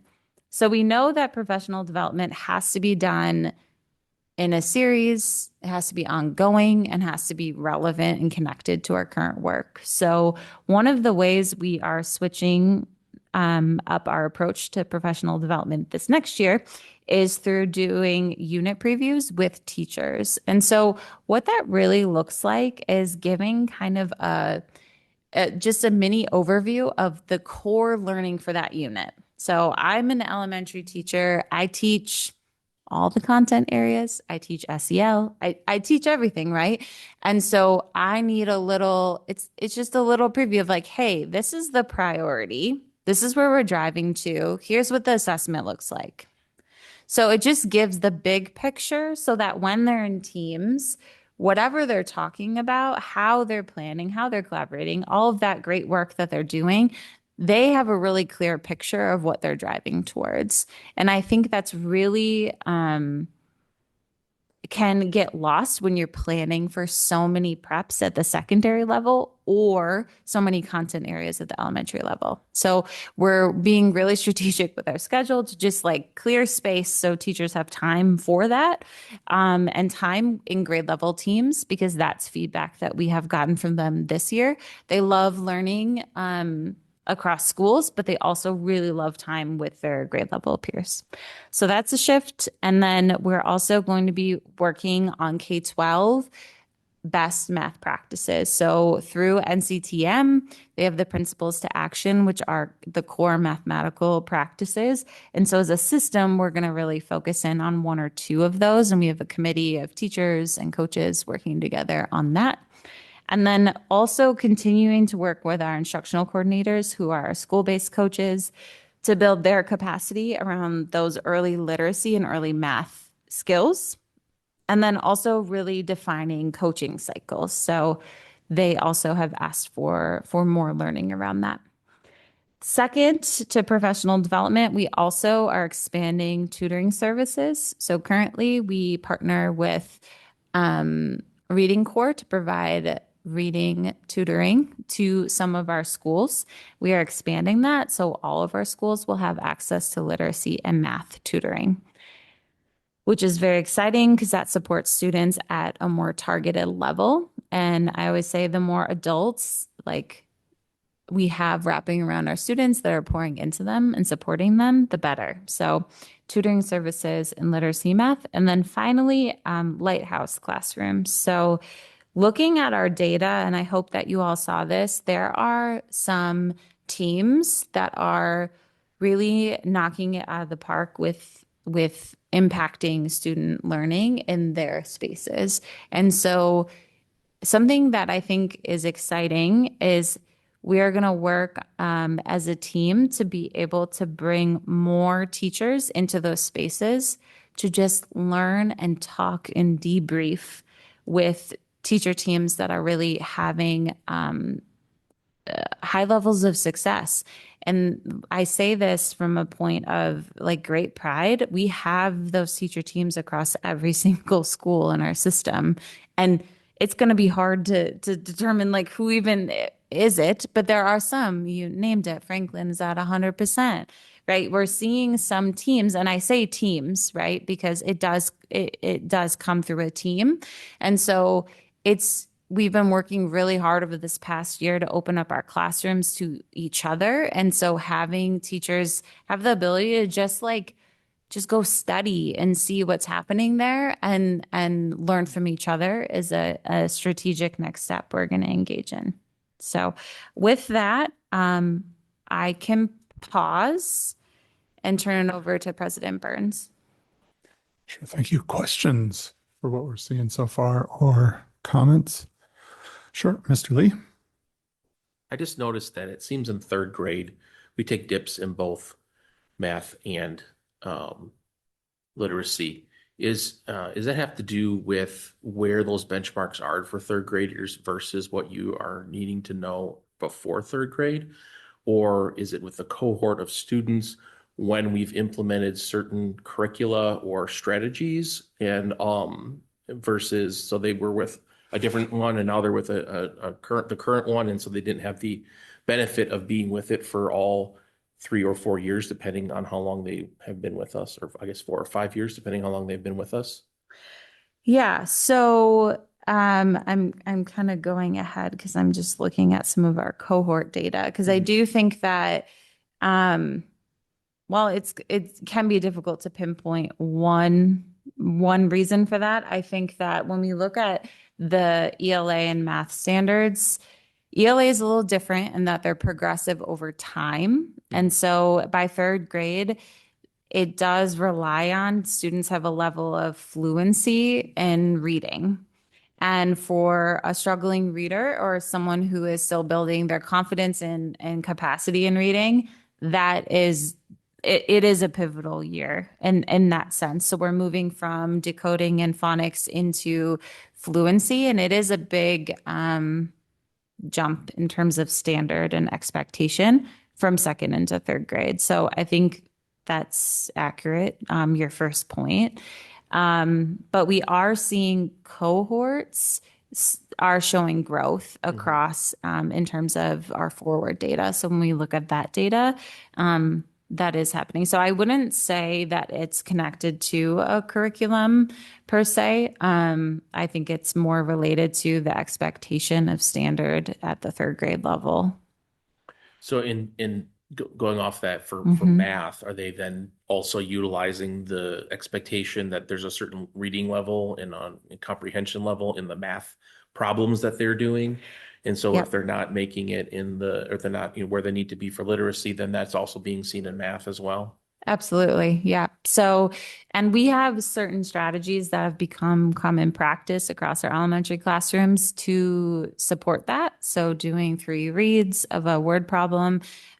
Students have practice and opportunities to practice with word problems every day. So there are things that I think literacy and math really support each other. And literacy, of course, is across all of our content areas. And so if you're challenged there, it's going to impact to a degree. But we also work really hard to use different diagnostics to drill down where the gap is. So there's also some differences in standards in math from second into third grade, looking at fractions and multiplication and division. And so if you think about in the context of fluency for math, that also is likely playing into that when you're looking at third grade, because that's a big year for those 3 concepts. And just for my edification, is this something that is kind of pretty standard as far as, because looking at the students that needed to make either standard growth or aggressive growth based on what they were testing at. We see them do awesome kindergarten, awesome first grade, a little bit worse in second grade, and a little bit worse in third grade. Is that something that is seen across the board in the state of Wisconsin, or is this something that is unique to us? No, I wouldn't say it's unique to us. I think third grade is challenging because it's also our students' first time doing a standardized, we haven't gotten to forward data, but that level of an assessment. But I do think that, and I would say the same as you move into 6th grade, right? Those pivotal kind of years, transition years. It's a transition year. Yeah, I think the piece that always stands out to me is that it's the beginning of that transition from learning to read to reading to learn. So you have to build those fluency skills, and then they start transitioning into actually using what they're supposed to be reading to learn something outside of that context. And the same thing is happening in math. So to see that dip is actually a fairly universal thing. It's not specific to us. It is just really marking that transition of I am learning the phonemic pieces of reading to I have to read this to understand to learn the content next. Okay. Yeah, thank you. It's just striking, and I think if the public is looking at it, they'd be like, well, what is going on here? So I think that's good context to have. So thank you. Other questions? No. I had a quick question. Yes. Well, maybe a couple. Literacy comprehension strategies, or is that supposed to be like literacy, comprehension strategies? Because they're kind of separate things, but they impact one another. So there's not supposed to be a comma. So a part of our learning around early literacy is we focused a lot around on the Scarborough's rope, the bottom half of the rope. So on phonics and like decoding and encoding and morphology. Now, and this past year, we also focused on explicit vocabulary instruction. Now we need to work on kind of putting those pieces together and supporting students in building their comprehension. So yes, around like the most complex part of literacy. And as you know, a former teacher, many of you are, that is always, you know, the most challenging part. Okay. Mm-hmm. And then with the spaces where we saw like zero growth and low growth kind of pieces, is that as you guys were looking at the data or looking at, you know, what was going on in those places, is there a support that we as like a school district have not provided appropriately for those schools or those individuals? Or is that more of a where we need to look at the professional development space and not necessarily focus on a piece, but focus on a teacher or a group of teachers for that? What I was going to say, and I'll allow Alyssa to respond as well. I think we're using this data specifically because we're trying to target kids and how do we support them. And so when you look at the column on the right on those earlier slides, that would really show us the students that we need to support around the tier 2 supports for MTSS or MLSS, whichever of these acronyms you want to use. But we have to use that data to identify. So for example, if you're looking at the number of kids that are meeting that met goal, then the percentage that make typical growth, like we're looking at the discrepancies, and the goal is to get those numbers smaller and smaller and smaller, because as we go up higher in the tiers, we should be focusing on a very, very small population of our students. That's the effort right now that we're trying to make. And that's by using the data to identify which kids are we looking at, what are the supports we need to have for these kids. So we're looking at it more from a finer level. So that's part of that response. I want to give you that answer. And I would just add, similar to students and the layers of support they need, we also have that with our staff. So in some cases, we've had staff had to depart or leave for different reasons, health reasons, right? There's different things that have also, you know, built context around this data. And I think that our leaders mid-year, when we look at, I mean, we progress monitor all year, but mid-year, there were some intentional efforts with specific grade levels that I know we had conversations with leaders. They pushed in and provided coaching, and we saw an acceleration in growth. So I know it's possible. It's just sometimes there are other factors that are, you know, impacting that. But moving into next year, we're very cognizant of teacher teams as well as grade levels that where we need to lean in. And my team is able to do that, as well as our leaders are also very strategic with where they place themselves to support their staff. The last question I had is with the team's focus, are we looking at doing consistent evaluations for the students between like the different teachers that teach at that level and maybe across the different schools, so that we can actually compare like, hey, for this unit, we hit here, we hit here, we hit here, so that the teachers can really see, you know, who maybe had the most success, maybe what strategies they used and really learn from that? Are we Mhm. looking towards, okay. Yep, absolutely. So I think speaking for PD for next year, it's going to be a mixture of the grade level like time on our district days to learn from each other. Since we have worked really hard to provide more teachers to reduce class sizes and make sure teachers are able to focus on their grade level. So I think that's a resounding, feedback is they kind of want both. So we're trying to provide that. All right. Thank you. Wonderful. So if we keep going, we're going to now look at our state testing data, which is a mixture of both achievement data as well as growth data. So we are going to look at year-to-year achievement comparison. So that's the percentage of students who are meeting or advanced on the forward exam or on pre-ACT or ACT. And then we'll also look at cohort data, because the cohort data shows a different story of students over time, how they perform and how they grow with us. So first, looking at forward ELA, this is again the percentage of students meeting and advanced by grade level comparison. So exciting to see that we continue to grow 2% overall on students who are proficient in ELA. And then there's some standout growth areas. So grade 4, the students that were in 4th grade last year in comparison to the students in 4th grade this year, there's a 6% difference. I do think that our early literacy work is part of some of these shifts that we're seeing, especially in our 3rd and 4th grade levels. And then if we look at our cohort data, so these are the same students. So seeing them from last year to this year and how they grew, you'll see that we had growth across nearly every grade level. There was a 1% dip in 7th grade. And then the really exciting to see a 9% increase with our rising 5th grade cohort, as well as a 7% increase with our rising 4th grade cohort. So again, seeing how some of that early literacy work is starting to show in our students that have now been kind of on this journey with us for the past 2 years. Then we look at forward math, so percentage of students meeting and advanced by grade level comparison. This is again proficiency or achievement data.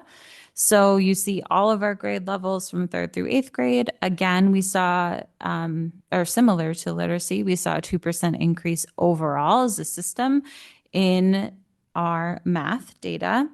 And then 7th grade saw the largest jump, which was a 6% increase from the 7th graders the previous year. And then looking at our cohort data, you'll see that nearly every grade level did increase. And there was great 7% increase for our 5th grade cohort, which is really exciting to see. And then 7th and 8th graders maintaining consistent upward trajectories. You'll notice you can't ignore it, the big teal line, the drop for our 6th graders. And so in our debrief with our leadership, as well as my team, looking at that data, I think it speaks to a few different things. One is that was our first year, as we know, with Carnegie. And so personally, I'm happy to see that we did continue to see continued growth across 7th and 8th grade. But the 6th grade team, I think it was a stark difference in what they've experienced in our 5th grade. So that transition year.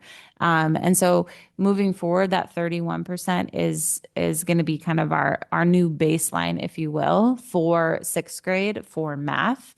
And then I've been working with my team to determine, how and in what ways do we need to work with staff in August, as well as really starting strong in the beginning of the year with our 6th grade teams to support them as they welcome in another group of 5th graders. Do you want to add something? Okay. And then finally, our district-wide ACT data. So a few things to note about the ACT. This is only for the ACT, not pre-ACT. The amount of time on the ACT was decreased from last year. The number of questions also decreased, and science is no longer calculated as part of the composite score.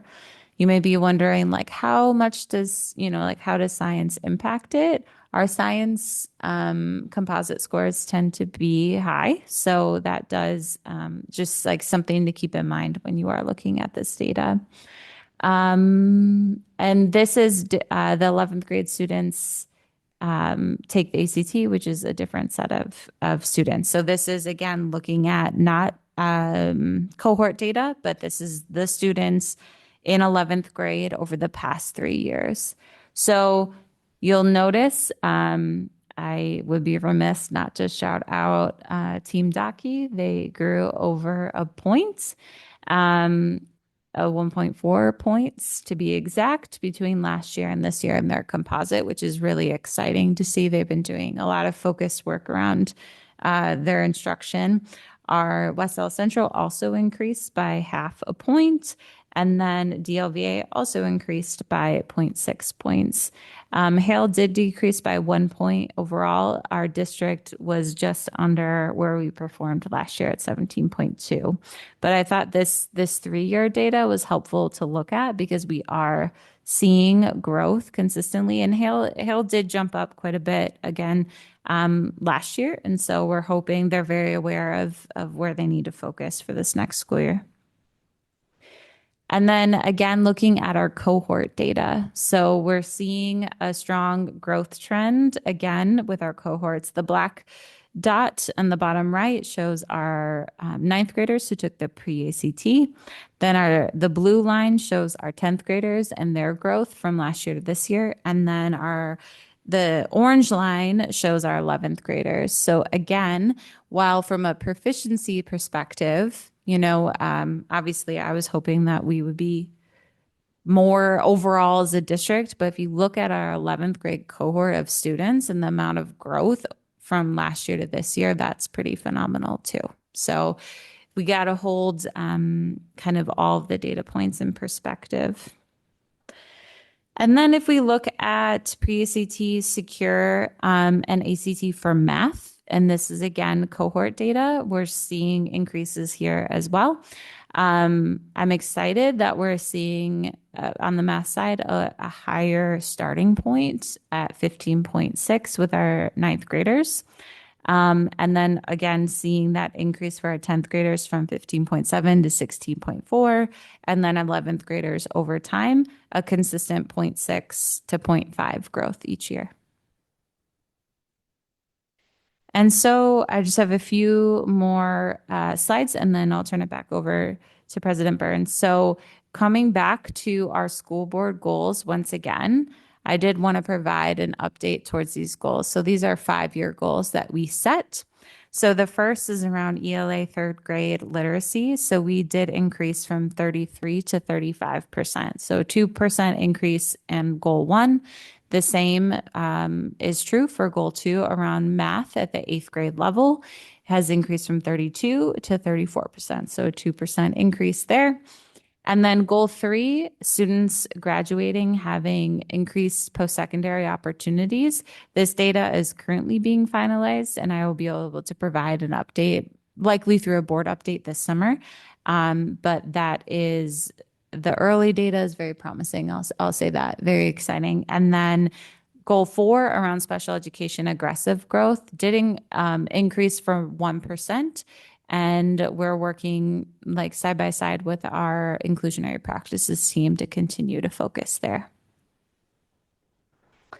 Key trends. So I hope that these were kind of hit home as I spoke and shared this data with you all this evening. The first is system-wide growth. So we're seeing really high levels of growth, and the growth in comparison to last school year is even stronger. So that is, to me, a reflection of the efforts of a system working to meet the needs of all of our students. We also saw strong cohort growth across PACT and ACT. And then in terms of achievement gains, so we did, as I just mentioned, have 2% increases for both literacy and math on those board goals, but also district-wide improvement of proficiency for math for grades 3, 4, 5, 7, and 8. And then 3 out of our 4 high schools also improved their composite score for the pre-ACT and ACT. And I thought in preparation for this evening, it would be helpful also to just add in some additional context. So just as we were talking about with safety, and prior to that, we were talking about student fees and students' engagement, all of that plays into the well-being of our young people. So while the achievement and the learning data is, I think, an important, very important aspect to look at, it's also part of this larger puzzle of how we support our students. And so just a few other areas and points of data to bring to the board this evening. The first is we saw an increase of 0.5 on our overall attendance, so a 0.5% higher. And it's the highest our attendance has been in 5 years, 6 years. So that's really exciting. We are moving the needle on attendance across our schools.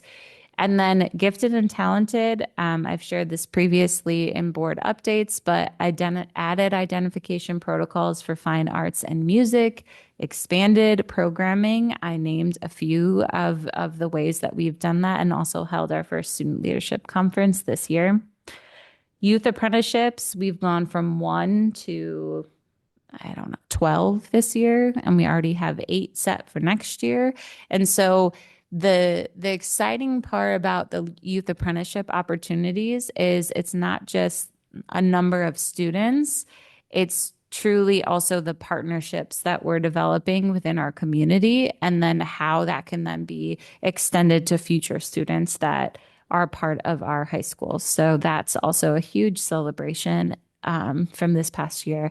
And then, as the board is well aware, also having dual enrollment, increasing our dual enrollment opportunities for our students to receive college credit while they're with us. So English 101 will begin next school year, along with pre-calculus, with being a dual enrollment course. And so also wanted to just highlight some other areas where I think that we're creating a really strong experience that's well-rounded and supportive of students and their desires for beyond high school. And then finally, my last slide, I promise, is, as Dr. Robinson mentioned, we've been doing a lot of work around MLSS on the academic side, and really building towards an integrated system with our student services team. And so I am supporting and leading that work with our new Director of Student Services. And some of those core strategies include PBIS and behavior matrices. So making sure all of our schools have those set for students, and students really, and families, understand the expectations of students in schools. The second is an MLSS playbook with strategies that proactively support students and teach different skills. And so I also thought it was important to name the explicit teaching of SEL skills. Then for our adult learning framework, we're continuing to build our capacity as a leadership team around that. Our leaders are building their capacity on giving really strong feedback. So that's something we've worked this past spring on, and we'll continue to work on next school year, as well as providing development opportunities to our coaches, which I mentioned previously. And then some strategic school supports that we saw throughout the data. There are some grade level teams and or schools where we need to lean in a little bit differently and provide additional layers of support. So some of those things will include targeted coaching cycles for specific grade levels. So that will be offered both at the building level and also through teaching and learning. Increased tutoring supports, especially in math. So being able to provide math tutoring is, and then the frequency and the commitment to specific schools is higher based on their needs. Part C is the transformational plan of support for man, which is already in motion. And then Part D is continued Carnegie coaching and PD for year 2 of implementation. So we have a whole nother year with our Carnegie coaches where they provide learning as well as do walkthroughs with us, sit alongside teachers as they are still shifting some of their math practices. And then finally, our next update regarding data in this kind of formalized matter will be in November when we receive our state report cards. So with that, I will turn it over to President Burns. Thank you. All right. Questions from the board?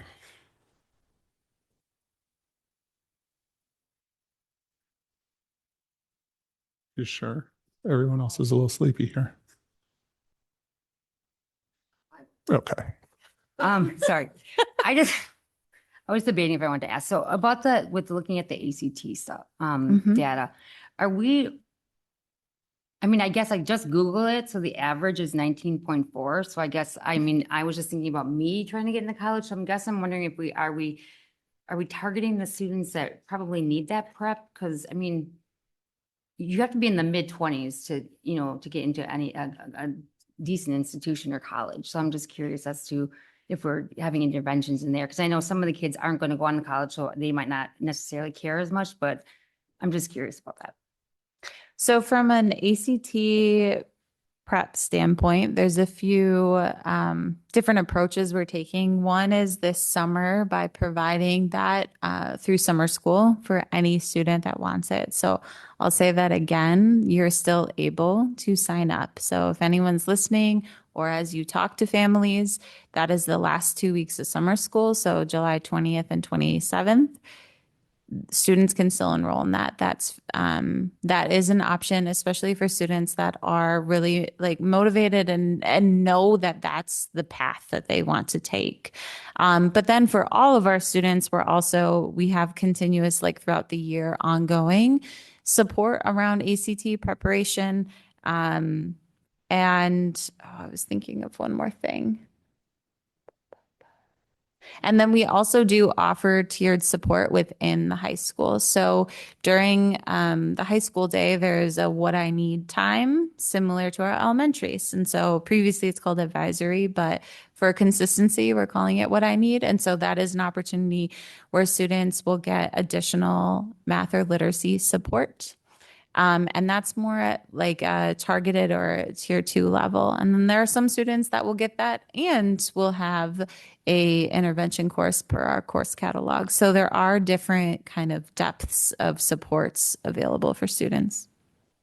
I just want to make sure that students that, college is their goal, that we're able to also meet their needs too. So absolutely. Thank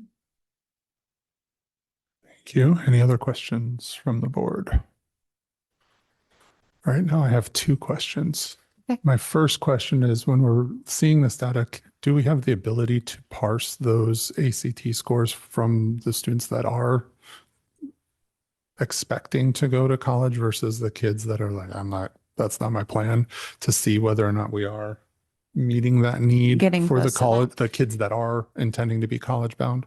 Yeah, so that is part of our intention with the school perception survey that we just instituted or started this past spring, because it does allow us to get more targeted data around these students. Like from 8th grade, they're like, I want to be a mechanic. I know what I want to do. I want to be they have a path. And then for some students who aren't sure, so we service all, right? And then for some who do want that pathway. So that isn't data that we have readily accessible right now, but with our incoming 9th graders, we do have that. So that's a starting point. And then that's something that I can also explore with school perceptions as we continue to do more targeted work with them. Sure. I mean, I think that the ACT information would be more, impactful if we know that it's meeting the needs of the students that are anticipating to go that way versus the kids that have no intention. But then the overall is great, of course.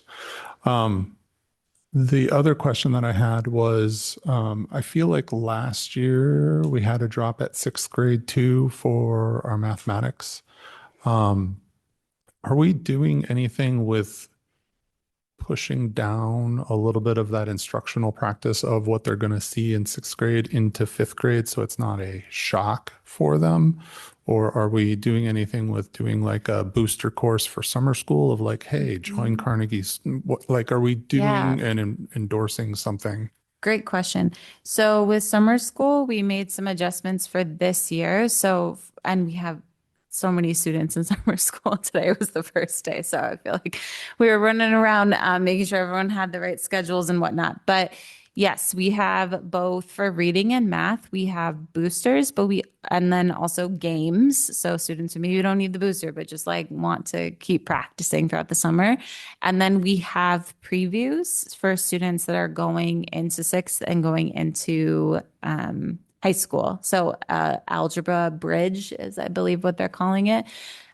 Because I do think some of it is just, it looks different. But what I will say is that our two resources in math now are largely driven by conceptual learning of math and those core practices that they are getting. And I see it all the time when I'm in our elementaries, is going to support that shift. I actually think the data point last year that was the most, that jumped out to me the most was actually our fourth grade, was an area of growth for us. So I think that similarly, though, that's a great point. A lot of our students in summer school are going to have that opportunity, but also how do we build that in so they can get kind of acclimated?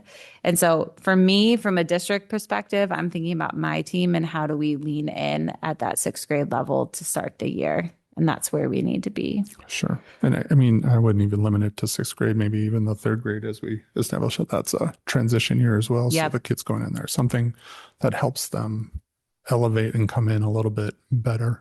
More confident. Yeah. Yeah. So, okay. Thank you. Oh, Mr. Lee. I've asked this before, and I understand that we're trying to educate everybody that's in our doors as best as possible. But when addressing how we as a district educate our students, I always think it'd be useful to know how many years kids have been in our school district. Mhm. So we know that we have a transient population. We know that we have people who come to our high schools who have never attended our schools before, and people come and go. And I think that obviously plays a big role in our ability as a district to be able to educate students. And so is there a way to look at the number of years that a student has been in our school district and look at their test scores compared to someone who maybe has not been in our school district for the same amount of years to Mhm. see how we're doing, how we're building, right? Like going from K4 to kindergarten. Like I said, I think there's a big looking at just K4 to kindergarten, looking at the kindergartners who went to K4 versus ones who started with us. didn't. Mhm. What are we looking at for a change in how they are actually testing? And so I think that would be interesting information for us to have as a district, and something that we might be able to utilize and tout as what we're doing. Hey, if you're in our system from the beginning and you stay with it, you're going to see these sorts of outcomes versus maybe other situations that are occurring, which I understand may not be everyone's option, but we do have people who come and go, or people who only come in ninth grade. And so then what sort of deficits are we trying to deal with while we're doing pre-ACT and everything else when we're Mhm. trying to work through someone who came through our system the whole time and is doing great? Yeah. And I mean, I do think we didn't speak to this tonight, but looking at graduation data as well, like that's impacted by that. We receive students as a public school all throughout the year. And unfortunately, sometimes, students have to move or right those circumstances. And it's not one student that we're talking about, Mhm. but several, right? So it does also impact there. That's something that I can work with Corey on, because I know that in the past when we've looked into that, and our leaders have also kind of dug into that, it had to be hand calculated, and that's just to me not not efficient enough. So we can work on, from a Wise Dash local perspective, our housing data, Mhm. data warehouse, like how to be able to extract that data. I don't, and does Skyward not keep track of how many years someone's been in our school? Yep, we have the enrollment data, but how that's filtered into YSH Local, it'll have to likely be built on their platform. Okay. To be able to, because right now I can't filter for a student that's been here 3 years versus 1, right? Mhm. So that's just something that would probably need to be designed Mhm. with them. Yep. I could see it being useful when we're looking at areas where we would like to see more growth. So you're looking at your 3rd grades, your 6th grades. If you're looking at ACT data, your 11th graders. So like those areas, I'd be interested to know, is there a difference? I'm not saying there is, I don't know, right? We don't have the data to show it, but that could be, it's a different story that, in my opinion, we're talking about our district and how we educate students. Yep. Understood. All right, Mr. Robbins, do you have any? No? Okay. I was going to basically say the same thing. Fair enough. All right. Any last questions here? No. All right. Well, thank you very much for your work on that. We'll move on from there, and that will take us into item 12, where the board will convene into executive session pursuant of Wisconsin statute section 19.85, parent 1, parent D, for the purposes of reviewing written evaluations of school safety drills as required under 2017 Wisconsin Act 143. For this, I would need a motion to go into executive session. Move to go in executive session. Second. All right, we have a motion. Sarah, would you call the roll? Mr. Talani is excused. Mr. Lee, Yes. Ms. Lee, Yes. Ms. Carr, Yes. Mr. Burbos, Yes. Mr. Becker, Yes. Mr. Keller is excused. Ms. Steele, Yes. President Burns. Yes. All right, so if there is no objection, we will recess for 5 minutes while the boardroom is set up for closed session. Seeing no objection, we will recess for 5 minutes.